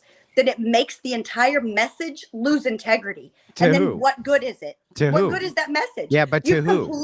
You've completely. But you don't understand what's going on here. You're saying broadly, people will lose faith because people think it's bad. Got it. Well, why is it bad? Is it only bad because people think it's bad? Is anything only bad? No, she hasn't answered shit. Shut up, Alex. She hasn't answered anything. Do you think hypocrisy is bad? Is anything bad because people think it's bad, or because they let him answer this question. or because they believe that God, let him morality answer the or first thinks it's question bad, of right? the whole debate. Again, I'll go back and say that, like, I personally, I can't stand hypocrisy, and the reason for that is because I feel like it completely degrades and makes a message you're trying to send that could be a very good thing. It completely negates it. It completely wipes it out of the park. Do you think hypocrisy is It's bad because you're taking a good thing, a good message, right? Mm-hmm. And you're shitting on it. That's why it's bad. Just let him Yeah, but that's just for a restatement of an assertion. Hypocrisy is bad. That's just Do you think hypocrisy is it's bad? the way I As soon as you can you define for me what hypocrisy is, and then I'll answer your question. Can you just answer that question? Something and doing something else. Yeah, Hold on a second, listen, Alex. I'm trying to be clear. Hypocrisy is saying one thing and doing something we're else. just going to keep going around in circles again. Hang on, stop one at a time. Andrew, can you answer to yes, that? I'll try to answer to it, but I just want him to quickly define what he considers hypocrisy to be. I already explained, saying one thing and doing something else. Do you think that's bad? Not always. Sometimes. Sometimes. Okay, what are the times where it's bad? Well, so for instance, you might say, or you might give a moral conundrum where a person would need to be a hypocrite in order to do a greater good or a greater duty. You would agree that that's true, right? Sure. Yeah. So if that's the case, then hypocrisy is not always bad, but it can be bad. Okay. In the fresh and fit example, would that be a bad example of hypocrisy? If what you're saying is true, now, mind you, I have not been able to dive into this. I don't know very much about these guys. But if that were true, that they were criticizing OnlyFans creators while creating their own version of OnlyFans, yeah, I would say that creates a conundrum, but I don't consider these guys to have the same moral standards that I adhere to anyway. I just consider them to be the same exact degenerate that I consider you to be. I don't consider any delineation here. I consider all of it to just be without morals. So, Andrew, would you consider, for instance, like where hypocrisy is a good thing is if a parent smoked cigarettes, right? And then they told their children, don't smoke, it's bad for you, here's the things it causes. In that instance, you are naturally being a hypocrite, but it's for the greater good. I would go a little bit bigger, right? I would say, okay, lying is bad. You and I would agree with that, right? Mm-hmm. Would you lie to a serial killer about the location of your daughter? Absolutely. What are you, some kind of fucking hypocrite? Are you a fucking Are you a hypocrite? Purposely missing the point. All right, Sarah. No, it's not purposely missing shit, you fuck. You don't get to walk away from this. Are you a hypocrite, Sarah? Spurg harder, Andrew. No, there's no spurging. Are you a hypocrite, Sarah? Just keep spurging. Are you a hypocrite, Sarah? Here's how I look at it. If I'm going around preaching to people like lying is bad, it's terrible, don't tell any lies, yada, yada, yada, but I'm not going around preaching that either. But you do think it, right? Like do you usually go around preaching things that you don't believe are moral?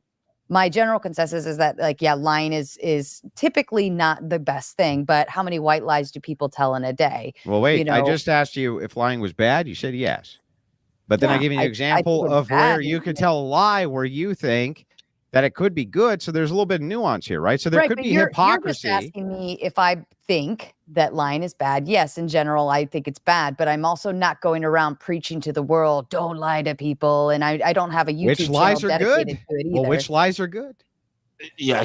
First of all, Sarah's the moderator. I don't know why you're debating her. Second of all, Sarah interjected. We're having a conversation. I don't think we're really in debate at this point. I was just going to let you guys finish up to the questions and let it ramble, but I can close it out at any point. What I'm saying is this: in I my think the life, debate's over. and in all of your lives, we've all been hypocrites and held hypocritical positions. Period. Correct. And made all sorts of justifications in order to try to escape the hypocrisy. Absent facing it, all of us have done it. Instances, and we will not always as an identity of who we are. Yeah, but here's the distinction, right? Are you a hypocrite, Ashley? Have you been a hypocrite? Sometimes, absolutely, but not as an everyday thing, and not Well, as my identity. so if you're pointing out the that ideology that I believe in stop, very stop, hard, hang on, let me I finish. don't lie about. If you are saying the Mhm. hypocrisy on the other end is egregious, right? It's egregious. When it Is the- defines you and what Yeah. you're doing, yes. Yes. Yeah. So let me ask you this, Ashley. Is an 18-year-old male Only to Andrew a- gets to ask questions. to a 40-year-old female, right? Is that immoral? I don't think that that's immoral. No. Back to morality. I think don't it's think immoral. that I It's don't everything. think that it is good for if you want longevity of relationship, marriage, things like that. I don't think that that's probably 9 times out of 10 going to work out to be the best like scenario. But Would you ever go for I a guy don't who have was a 15 problem- years younger? I don't have a problem with So older weird. men or women dating younger men. Well, or would women. you go How- for a How am I guy? a hypocrite? Tell me how am I Stop, hypocrite? stop. Hang No, on. go I'll ahead. get to you in a second. You made Would you a go point. for a guy 15 Oh, years my younger, Ashley? Do what? Do what? Would you Would go I for a guy who one? was 15 years younger? Yeah. Yeah, absolutely. Well, Yeah. then, I mean, but that's not good for longevity. Not if you want to get married. I wouldn't try to go for a guy 15 years younger than me for the purpose of a marriage. No. Right. So really Yeah. what the criticism is that What criticism? yeah, so all that the criticism towards the other side is, if you're saying these people are hypocrites, is you're applying a subjective metric to what you consider to be moral, and what you're doing is trying to hold them to their standards of morality. No, that's not true, Andrew. Hang on, And I Let me think finish. that- Let me finish. I'm real almost quick, done. with I'm all almost due done. I'll respect- let you respond. with all due I respect- swear okay, I'm almost done. I'm okay, just saying okay. what Okay. you're doing is you're applying another person's metrics of morality to I get them. what you're saying. Yeah. Blah blah blah. And Being a then hypocrite. if they fall short of that, you say you're a hypocrite. But No. your only defense to that is to say, I have no morals, and so I can't be That's a not true. hypocrite. That's not That's true. my problem. What I think. Well, what about- that's no. Go ahead. I'm responding to this. What I think, Andrew, is that you're probably referring to me talking about dating younger men, right? And what I think that you've done is that you've confused me just critiquing arguments and critiquing performances and debates as me holding those very beliefs. I don't always do that. No, I'm not. In fact, I'm doing the opposite. I personally have no problem with an older man dating a younger woman. Sure. I don't care. But I don't think that it's a prescription Yeah, for that's not. longevity But that's not what I'm arguing.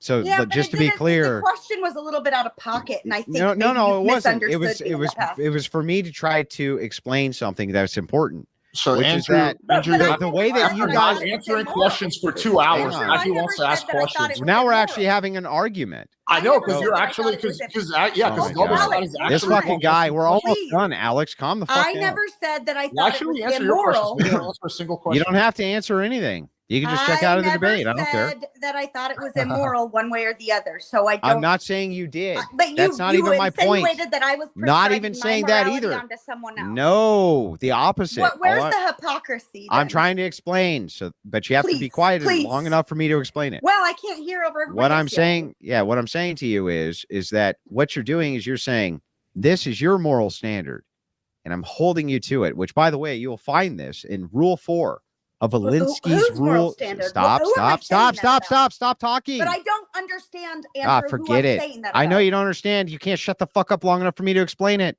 But I'm not telling anyone what their moral standard Yeah, I know, is. but as far you as have that to. scenario.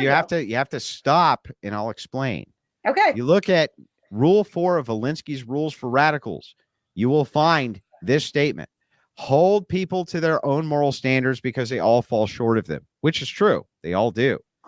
Generally, what I see is the most immoral, degenerate people saying, you have fallen short of your own moral standards, therefore you're a hypocrite. But you can't call me a hypocrite because I have no fucking moral standards. But I That's do what have I'm moral saying. standards. Based on?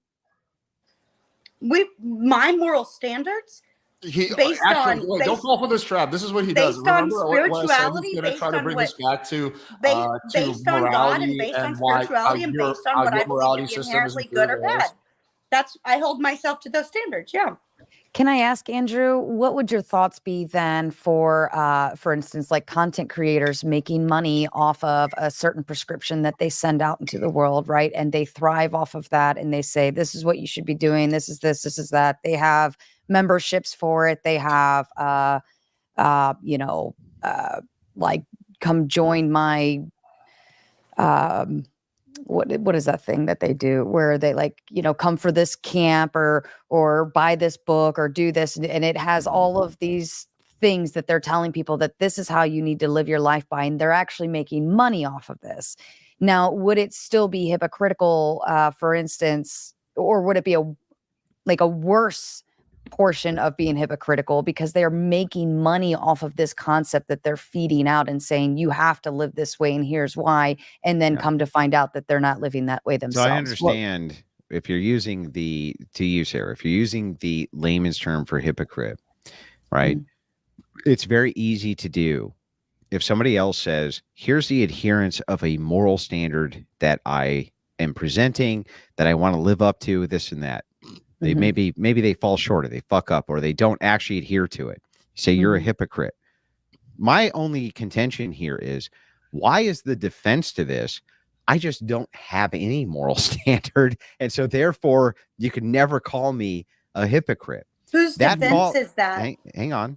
I think we've answered enough of Andrew's question. I just don't know who I didn't ask a question. I was explaining. I was answering one. Go ahead, Andrew. How am I a hypocrite? Go ahead. Answer that question. Hold on. I asked the question and I was getting an answer from it. Yeah, I was just trying to answer the question. Yeah, go ahead. If you look at Rule 4 for Linsky's Rules for Radicals, you'll find this there, which is always hold people, especially Christians, to the adherence of the moral standard, right? Because everybody's going to fall short. Now, remember, it's in our doctrine that likely people will fall short. Not everybody does, but almost everybody. When I say that, it's so overwhelming, it's unbelievable. People are going to fall short constantly, okay, of whatever moral standards they present, because temptation is everywhere. What I'm saying to you is that the defense of I have no morality, and so therefore I cannot be criticized, and only you can be criticized because you do, is actually the worst form of defense I can think of. And what I see here when I'm talking to Alex is Alex says, wait, he's a hypocrite because he's against this thing, but then at the same time does this thing. Okay, fair enough. But all Alex's real defense there is I don't do this thing, even though I don't believe it's even immoral to do. And that's where my gears spin. And I'm like, what the fuck are you talking? You don't even consider it bad. You only just consider him a hypocrite because he advocates a thing and then engages in it. Fine. But it doesn't seem like you have the moral high ground if you don't even believe it's immoral. I'm not trying to take the moral high ground. What's your definition of hypocrisy? It's the same one that I gave you in an earlier debate. It would be the advocation of a thing, and then based on the advocation of the thing, you do a contrarian or an opposition thing to whatever the thing is that you're advocating for. How am I a hypocrite then? Well, I'm not saying you're a hypocrite. That's not my criticism. Earlier, Alex, everyone's a hypocrite here. Oh, well, I'm sure you've been a hypocrite in your life about some standards you might have that you've fallen short of. How am I a hypocrite? Just give me one example. Well, I'm asking, are you? Have you ever fallen short of your own standards? You want me to answer your own question for you? You're the one that makes well, in this case, I do. There's actually no way for me to know. If you told me you've never been a hypocrite, I would believe you. Okay, I'm sure you would. Yeah, just tell me that. So you want me to make your own argument for you? No, if you don't think that you've ever been a hypocrite, I'll believe you. My answer is no, I've never been a hypocrite. Okay. There we go. That's crazy, but okay. No, almost as crazy as dodging for 2 hours. Well, I didn't dodge anything, but fair enough. All right. Andrew, did you have any other super chats or questions on your side? I did. If you guys will humor me let's here. Get through those quickly. Well, I mean, you guys can go too. I can address them on my stream, but if you guys want to hear them, I'm happy to. I mean, let's not derail off of the questions. So $5 from Leon says, Rolo nor other content creators created the red pill. Okay, it's a statement. Yeah, that's fair. Chris for $2 says, Andrew. I don't even know. He abbreviated a bunch of shit. I don't know what he's asking here.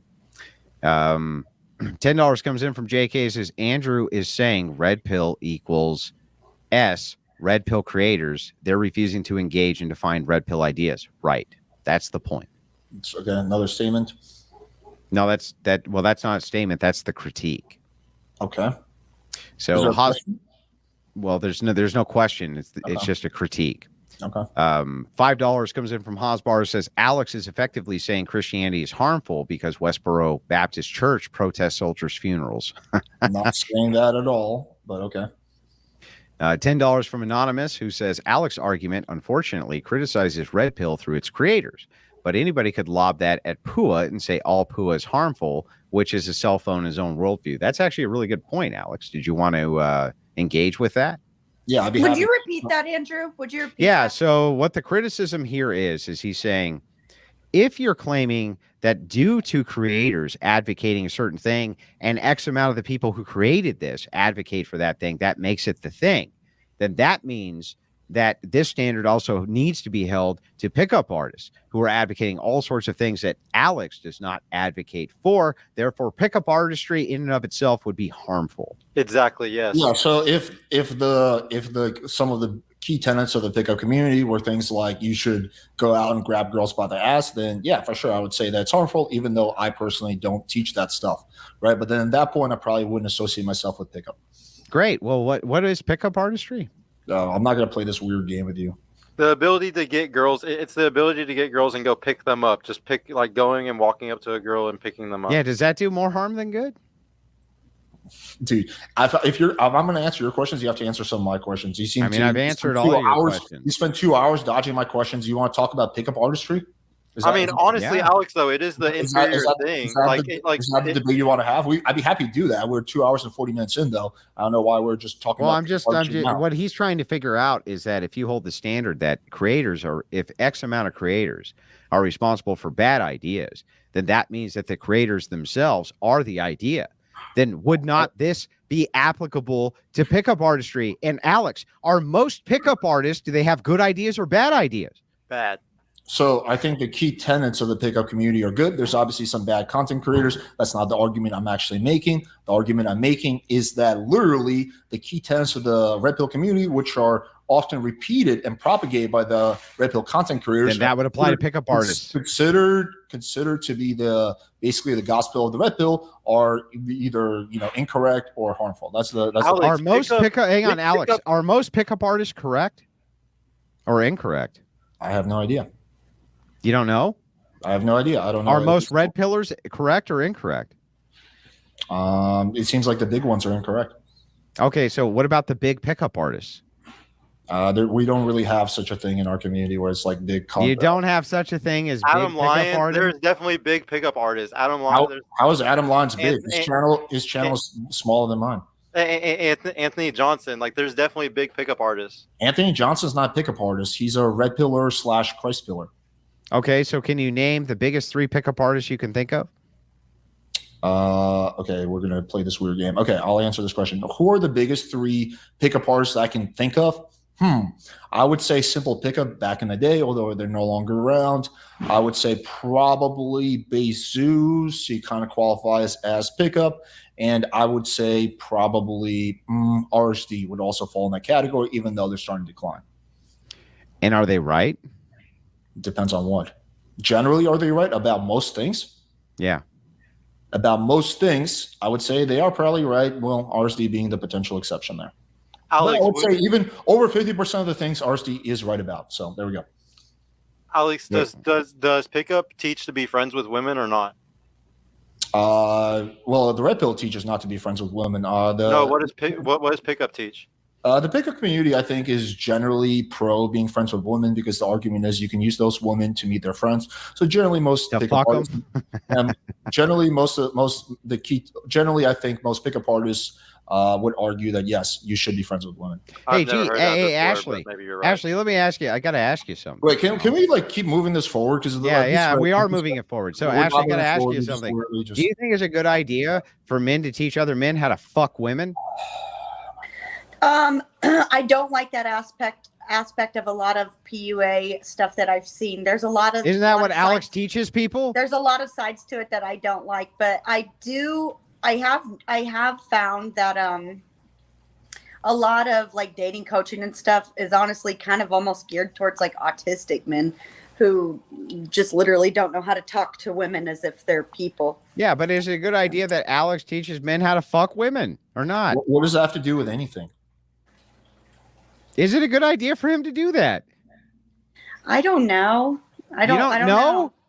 I thought Yeah, you got I done. don't- Your first criticism of the red pill was that they're trying to exploit women by showing My- men how to sleep with them. That was in your opening statement. Yeah, Doesn't Alex teach men how to do the exact same fucking thing? Correct. And my very first criticism of Alex. Then you're a when I very- hypocrite. And my very first criticism of Alex when I first met him was the same thing. Yeah. Yeah, I mean, I can engage in this Brutal. and blah blah blah, but this is just like, again, like, are we going to talk about pickup artistry or what are we doing here? Like legitimately, Alex and I started out that way. Yeah. So, I mean, So wait a second. So the same criticism you levy towards the red pill is the same criticism you'd levy towards the man that you're currently partnered with in a debate against the red pill. Is Oh that my not God. hypocrisy? Andrew, what do you think about the fact that Sergio teaches that you should not get married in the West? I didn't pick my Sergio's a partner. Pickup artist. too. Okay, that's the lamest cope I've heard all night. Okay, There's no cope. I didn't pick my partner. I didn't pick my partner either. Oh, didn't you? I got invited to the debate. And true. to partner with who? I came into neutral. Actually, I to just be wasn't honest, sure. And I'm did I not gonna tell lie. you guys Hold that on, this hold on, may hold on. easily turn into No, a 3v1? deadass. Alex texted me like 2 days before the debate and asked who he was partnering with. Fair enough. Like he didn't know who was taking what side. But isn't now Genuinely. Sergio, you know for sure that I'm against anything pickup related and against most probably of the things that you teach. Sergio came in on the things that he agreed with me on. Fair enough. But I would Andrew, just ask. I still have no idea what you actually. I would just hear from ask on since you this haven't made a side. I single would just point. ask on this other side. Isn't the same criticism you're levying against the red pill the same exact criticism you would levy against Alex PWF, Ashley? Well, we teach different things in the end of I was about to say, like most of the main talking points that I mentioned earlier, no. But there are a few talking points that I would agree, yes. Yeah. So and Andrew, I do not teach what Alex teaches. I do not whatever, teach what any Sergio, of these. shut up. No, I You do know. too. I literally teach to be friend. I common bitch sense, you to be out friends all the with time women. for this. Sergio, I should get to be friends with people women. get married in the Common West? sense. Sergio, should men and women get married in the West? Should men wife up girls in the West? Yes or no? I told him on y'all's stream, if she's a good girl, she's a unicorn, which most women aren't, then yes, you definitely fucking do it. Like, But yes, I said it is okay if but she's the a majority unicorn. of couples. I'm probably should not gonna get married to my girl. What are you talking about? Well, Like, the majority of couples should not get married because the girl's not a unicorn. because most women aren't good, but it's based off, you don't understand, the woman falls into her role when the man is in his role. So if we have financial inequality to where most men aren't in their role today, then yes, we're going to have a lot of women that Sergio, aren't going to be able to be unicorns. what percentage of women do you think are unicorns? I think a woman will be the unicorn based on the guy. So if we only have about 10% of guys that can fucking even be financially a provider and a protector, then yeah, probably about 10% of women are probably good enough to be in a good relationship if they're with the right guy. So you're saying that the majority of guys make less than women? Is that your claim? No, I'm saying that only about the top 10% of men is what most women want, or that can be actually a provider and a protector right now. The top 10% of men. Of men is based what- off of incomes, yes, yeah. Okay, that's just blatantly false. The I whole mean, do idea. you know how much it costs to live in America today? What are you talking about? The whole idea, like I brought this up earlier, the whole idea that the top 10% of men are fucking 90% of women has been disproven. The actual studies about the top, I think it comes down to. I'm not arguing for that point. I'm just saying that most guys can't even provide for a girl today, and we know hypergamy is a thing. We know women like to date across. Sergio, you can keep a girlfriend without giving her money. No, I agree with you. I completely What are agree we with you. Like, arguing about? I completely agree with you, but at the end of the day, hypergamy does kick in at a certain point. It doesn't last forever. A girl won't be with you forever if you're broke or you're at the same level as her. Really? That's funny because it seems that when they look at studies, the vast majority of married couples make similar amounts of money. They're within the same income. And the vast majority of married couples end up getting divorced. So what are you talking about? No, it's not the vast majority. It's something about 40, 50%. It's like 40, yeah, it's 40 to 50%. So that's almost the majority. Well, it's not the majority. It's either the majority. You said the vast majority. It's very, it's only a couple hairs away. So what do you think the vast majority is? What percentage to use the vast majority? 51%, obviously. 51%, That's the vast majority? That's not majority? That's the vast majority? No, I'm just saying the majority. Okay, so it's not the vast I'll majority. take back my adjective of vast. Okay, so it's just slightly below majority of couples get divorced. And do you think that, for example, couples where the guy makes a shitload of money, they're less likely to get divorced? No, I actually think it's probably worse. So then what the fuck are we even talking about?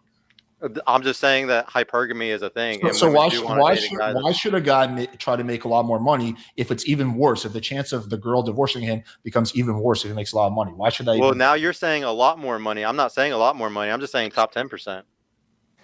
Well, if you're top 10%, then you make a lot more money than say the bottom 50%. That's not a lot more money. That's just $100,000 to $150,000 a year, probably.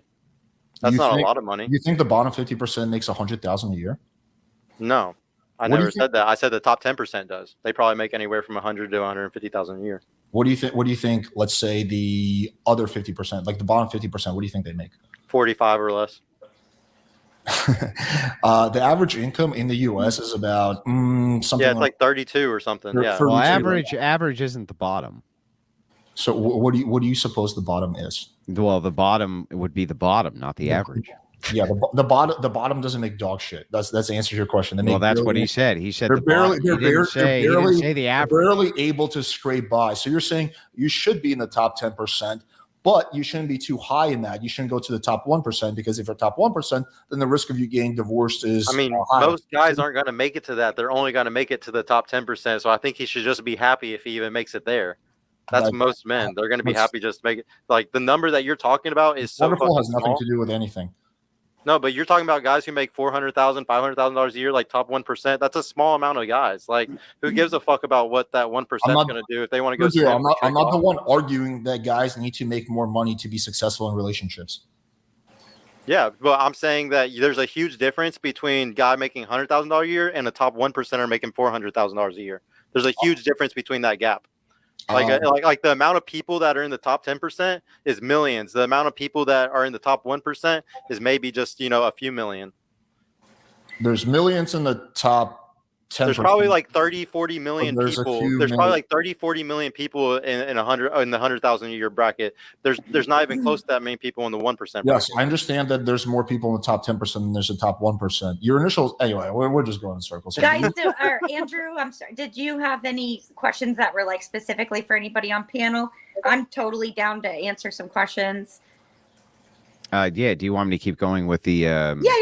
We need to be more succinct with the questions. I would like to wrap up at some reasonable point, but yeah, I'll stay on for some. Well, Alex, why don't you bounce out and I'll just read the rest of the super chat. Yeah, I know you. I know you would like that. So you can title the stream "Alex Rage Quits after being praised by Bays." Why do you think I would ever say that? Go ahead. Andrew. No, I mean honestly, why would I say Go that? ahead. Read your questions. Stop. Just go through your questions. Clickbait, Andrew. Clickbait. Yeah, I don't. Almost like I don't know. I'm Whenever you debate, joking. like whenever you debate Earlier. a girl with big tits, you make that the thumbnail. Yeah, because You guys have literally driven me to a drink. Well, at this wait, point. hang on. I just Hang want on, this wait a thumbnail to second. come to an end. Alex, There we go. Alex, hang on. Hang on, Alex. Now, one day when you can afford a clips guy, he's going to make those decisions on your behalf because he knows what hits the algorithm. You're not there yet, but one day when you are, your clips guy will also help you touch on that algorithm. Now, you can blame me for that, right? That's fine, but I'm just telling you that one day when you can afford that, that'll happen for you, bro. Okay, so argument is I make more money than you. Okay, cool. What's next, Andrew? Your dad can beat up my dad. I'm sorry. Alex, are you down to debate? I'm sorry, Alex. I just want to get through these questions. We're literally just like we spent about 2 hours obfuscating. Now Andrew is like just going on these relative. Listen, I don't know why. I don't know banning- why it is. You can replay this yourself. Why is it that you think you can talk shit to me and I have to take it, Alex? I'm banning the word. Hang on, obfuscate for the stop. rest of this. Why do you think you can talk shit to me and that my job is I have to just take it? You can 'cause talk. Alex You can did it? talk all the shit you want. Right. So you can't start. You can't I just start don't by have to talking engage. shit. I You just can't don't- start by talking shit, and then when I I just hit don't you have back, to- you get butthurt. I don't get Don't butthurt just at don't all. talk shit then. How Just am I don't talk butthurt? shit, and you won't get wrecked. How's Yeah, that? That's really what happened. Wrecked him. That is what happened. Yes. That is what you came up against your better and you got fucking wrecked, and that's what happens to all of you My fucks. God, they refuse to answer a single question. Oh yeah, you can spin it however you want to your fucking. Even your chat knows. Even your chat knows. My chat, who's not here, knows. Yeah, because they're all over here watching the guy who's good. Anyway, back to this. $10 comes in from JK. Says, what's happening? They opened with individuals equals ideology. Andrew dismissed that as a clear fallacy, and they agreed. Now they have to explain their new position to proceed. Exactly. Explain my position 20 million times, but okay. Yeah, but I think you don't know what that means. $5 comes in from Anonymous Coward. Says, shout out to catty remark like, you don't know what that means. Okay, go ahead. Anonymous Coward says, for $5, shout out to Sergio carrying this debate with the least talking time. Draven Williams says, maybe you should ask Alex if he knows what the is-ought gap is. I have no idea. It's irrelevant. Okay, fair enough. $5 from Petrogard, who says, Your Honor, the defense attorney needs to yell why he thinks his client might be guilty before I state my case. Alex Esquire. False analogy, but okay, that's fine. That was kind of funny. It's kind of funny. You know, look, I don't want bad blood with any of you guys. I'm just saying, like, you can't talk shit to me and then say you're not allowed to talk any shit back. That's bullshit. Literally, Andrew, when did I say you're not allowed to talk shit? Okay, I'm just saying. $5 comes in from Barry, who says, go ahead. What are these false narrative claims? I don't get it either. Okay, so hang on. Alex M says, cheers. Horrible debate, but great entertainment. Yeah. $10 I'll agree with the horrible debate part. We literally made zero progress. Yeah, but that was your fault. $10 comes in from Sarcastic Warlock, who says, bad faith is when you're sharing rice and shrimp meal with your wife, but she eats the shrimp with every bite as though it's scarce. But you want to alternate bites of the shrimp with rice. That's funny. It's clever. You guys don't get it, but it's clever. Sarcastic Warlock for $2 says, Alex Kava makes his brain numb. What is Kava? I don't know what that is. It's a drink that I like. Was that like when that Australian guy was like, you drank mud? I don't know if that's... Anyway. Anonymous Coward says, oh my God, podcasts are bad because Joe Rogan, the content creator, said chimps on DMT are intelligent. Once again, completely not understanding my argument, but okay. Okay, Matt says, Andrew, please make Alex's argument for Alex. Thanks. But Alex never said please, or I would have. $10 from Vic says, I'm thoroughly entertained. Thank you. I even got out of bed for this. I don't blame you.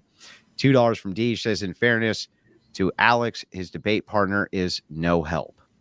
I'm not disagreeing. Thanks for the backpack, bro. No, not you. You're not Alex's debate partner, Sergio. Wow, I thought I was the blonde one. Do I have to fucking carry this whole fucking thing? Yes. Okay. So testing tolerance says, I'm keeping up. 3 shots, 1 beer, 5 cigs. Nope, you're way behind. This is 3 beers. And now it's going to be 4 shots because my wife's bringing me another one. $7.43 from Alex M, who says, only Andrew can make this shit show entertaining. You're truly gifted, brother. Appreciate that. Hawaiian says, Andrew straight up giving Alex the belt.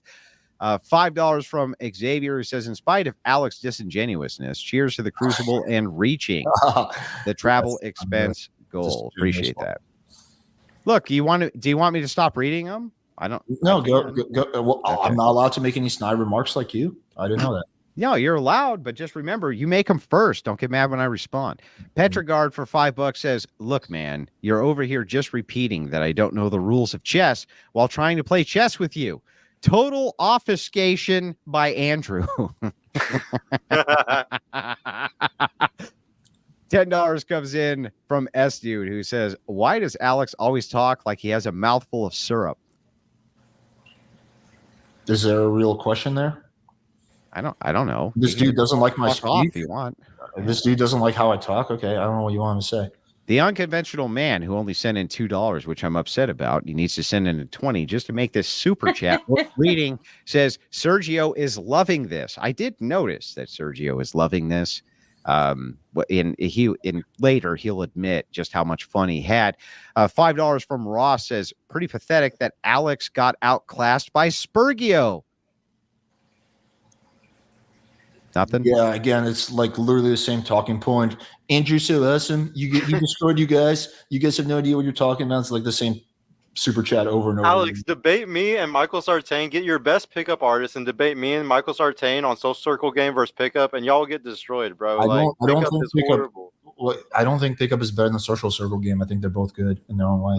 No, pickup is absolutely inferior. Like it's never going to be even close to Social Circle at all. Why don't you and I just debate? Why do we need Michael Sartain? Because I'm going to probably start doing a bunch of debates with Michael, and I would like to, go against any pickup artist, and obviously, a bunch of them, I think. Why can't you and I just do the debate? Why do we need another person there? Let's do 2v because 2v2s are fun. I want to get backpacks, bro.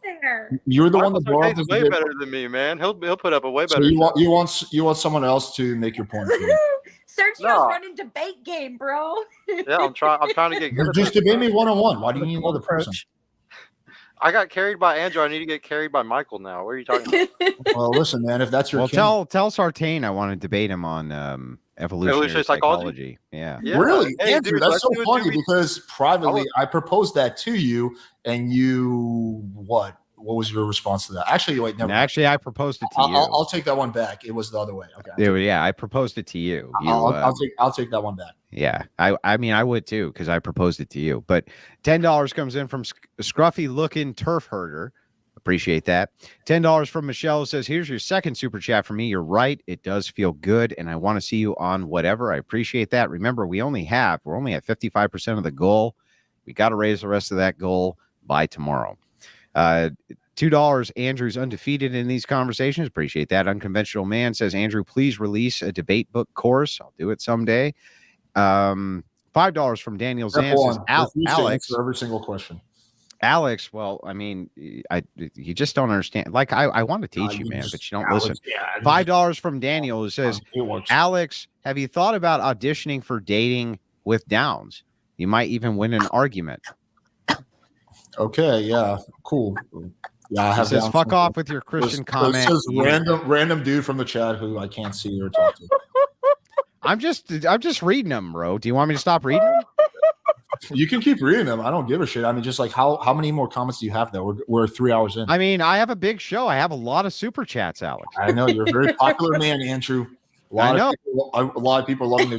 You give me like Well, look, why are you blaming me? They asked me to read the fucking super chat. Can you just give me a rough idea of how many more of like these? I don't know. There maybe a half a dozen. Okay. Okay. Logan says, for $5, could we get everybody's honest definition of what they think the red pill is and is not? No. Okay. I'll $5 comes in from I'm Bandit. over it. $5 comes in from Bandit who says, to Alex, the red pill's origin is the Matrix and it has to do with not being blinded by the bread and circuses. Those creators are jocks, not red pill.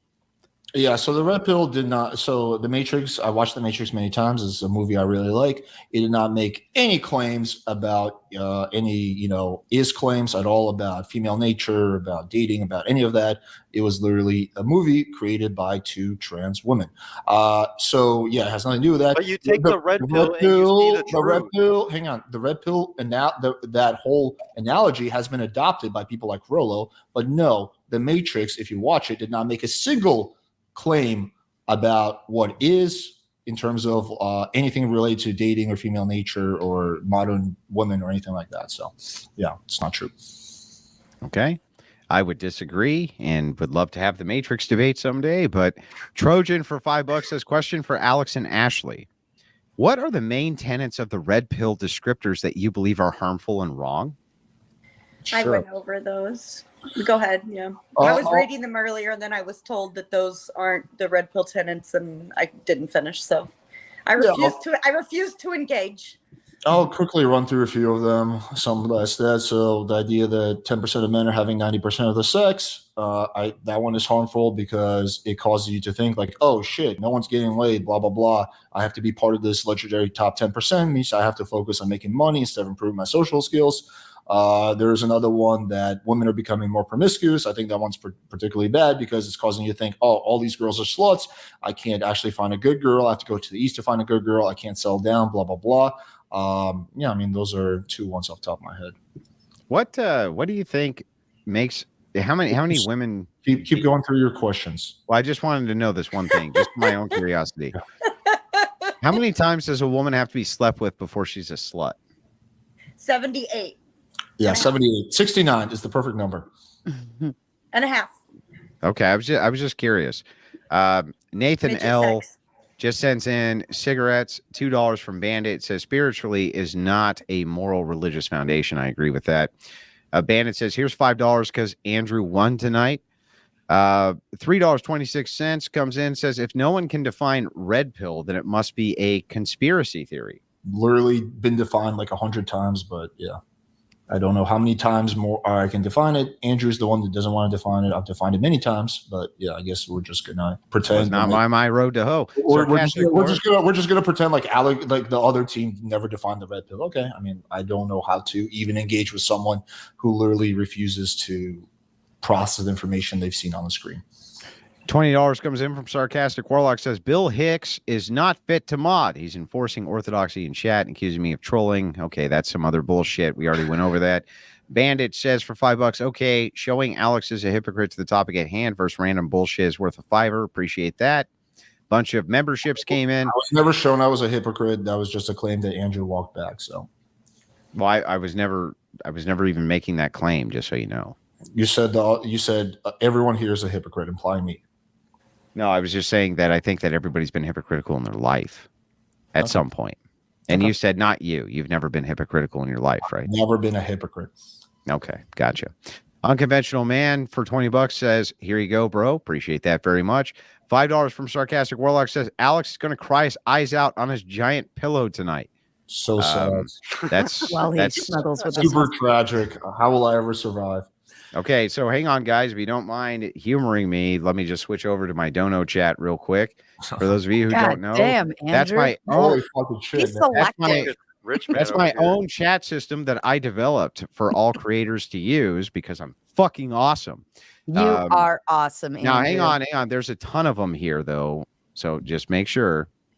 $5 comes in. I thought it was like fucking half a dozen. Okay, another dozen of them. Okay, let's just. Well, I didn't realize so many came in on the dono chat, Alex. You can go if you need to. I didn't realize you have so many fucking simps who want to donate money. To now there's simps. Person. Can you do I call people who buy your pickup artist bullshit simps? Yeah, you do. Rather than simp for a girl. You do it also, Andrew. Never happened. Never happened.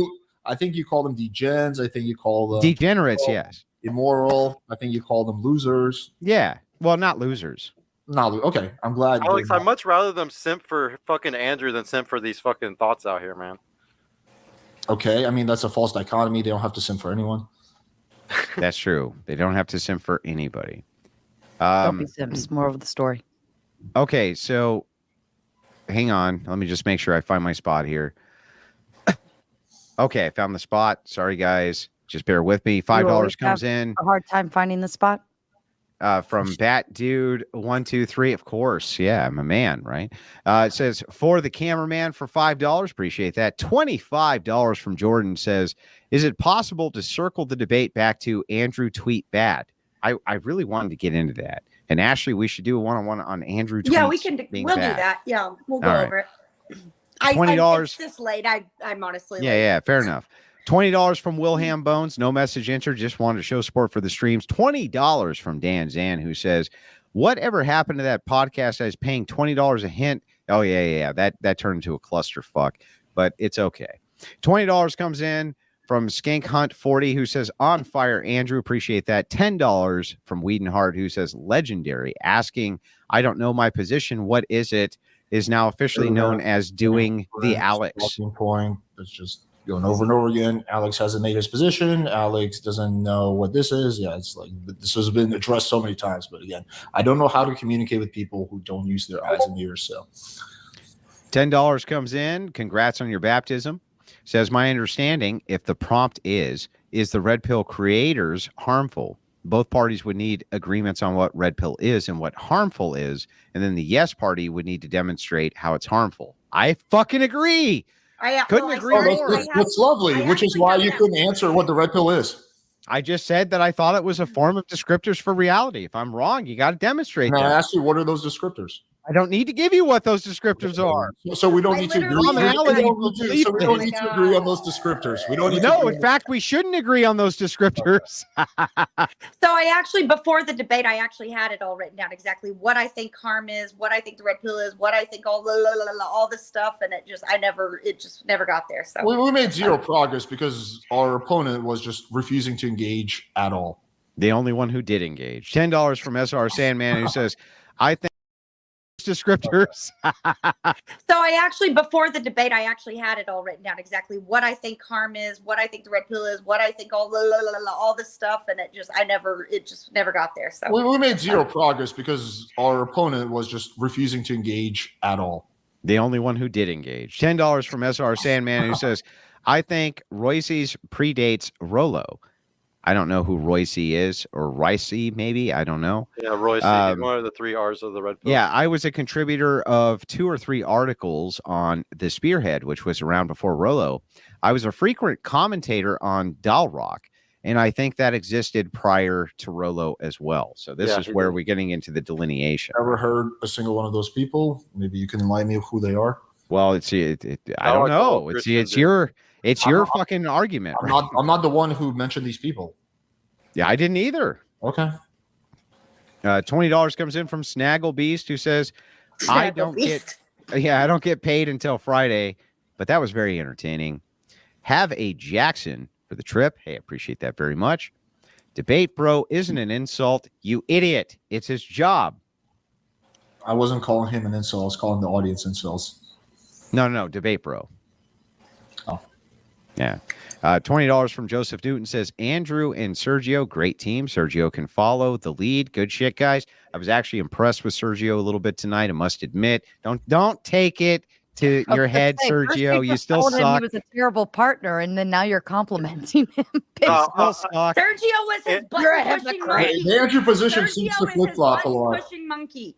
But hey, I gotta be honest, Andrew. After you kicked my fucking ass, I would be honest. After you fucking kicked my ass last time, I literally went in hiding for fucking months and read a bunch of books on all types of shit just so I could get better at speaking and get better at this shit. So I actually say thank you to you, because if it wasn't for you kicking my ass, I wouldn't have wanted to go and get better at everything that I'm trying to do. So well, thank my you. hat's off to you, and my hairline still exists. Thank you so much, Sergio. I appreciate it very much.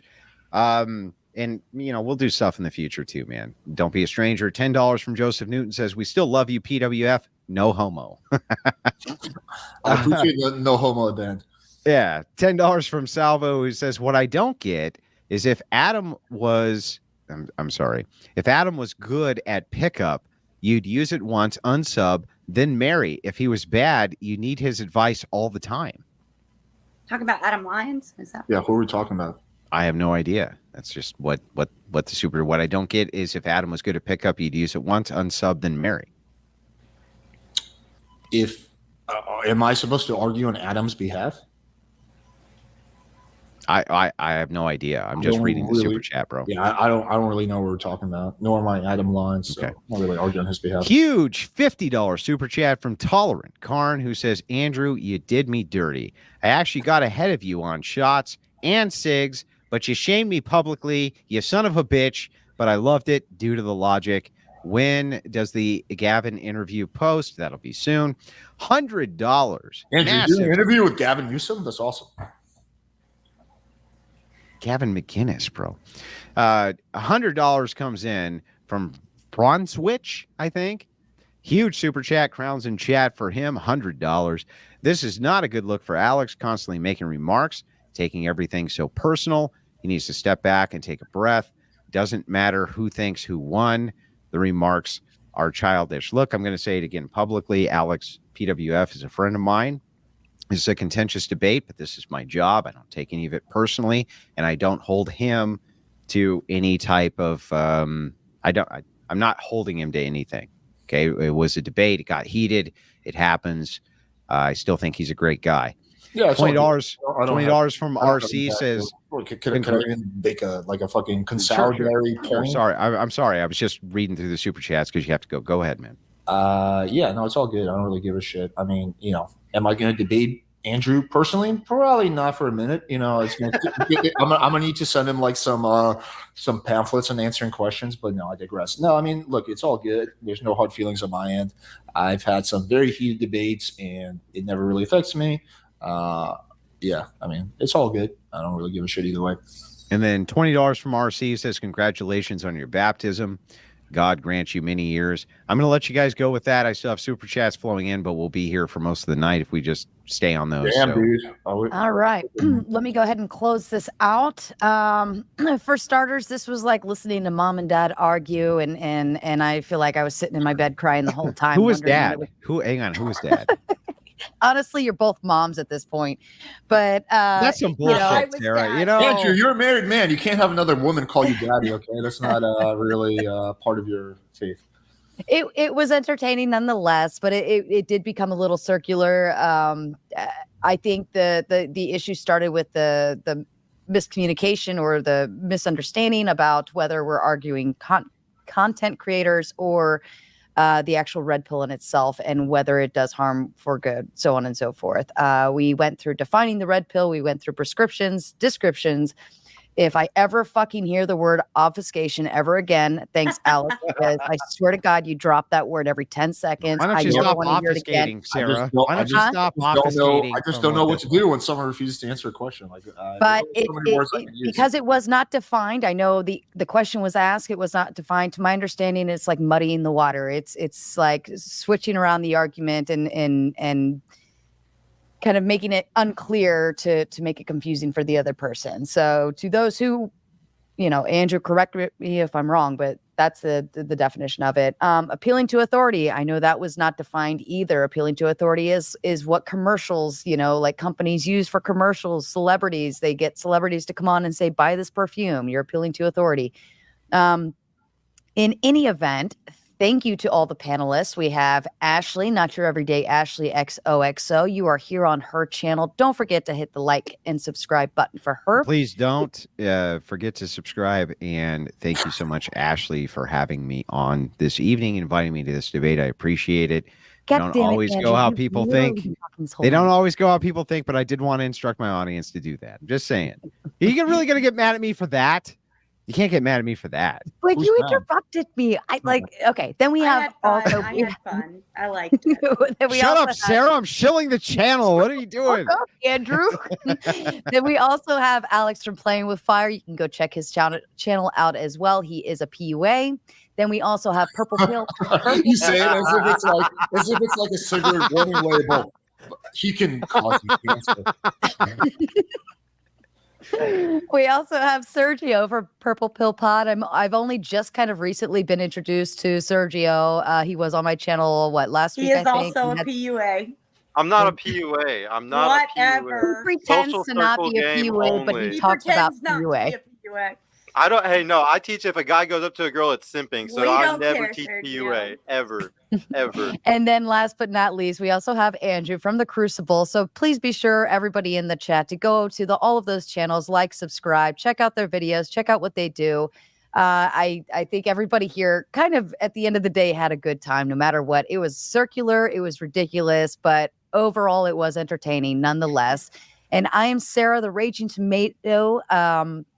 Go check out my shit too. I am modding for the first time tonight. I hope I did okay. Did you enjoy it? Again, it was like listening to mom and dad. Usually these are fun to watch. Just so you know, I'll give you like the very first time I moderated a debate, I was half terrified because I didn't know what the fuck I was doing. I knew I was a debater, but I had never, I'd never modded one. It just comes with experience. I say keep going, Sarah. No, thank you. I mean, I'm not a debater either. Ashley knows that I'm not fond of debating. It's not kind of like, it's not my forte. I usually like to play Switzerland and argue both sides for. Yeah, but that's great for a moderator. Well, probably, yeah. But keep going. I've always said she'd be a great moderator. Yeah. Yeah, with experience, right? With experience comes mod. It got a little heated a couple times tonight, but that's all right. Yeah, this was probably not my first choice for a debate. Yeah. Dude, this is the longest fucking fast I've ever done. I typically eat around like 9 p.m. It's like 12:30 a.m. I still haven't had my first meal. Oh my God, Alex is going to get cranky. No, All right, not- but in any event, thanks everybody for stopping by. Again, don't forget to hit the like and subscribe button. And other than that, you can all fuck off.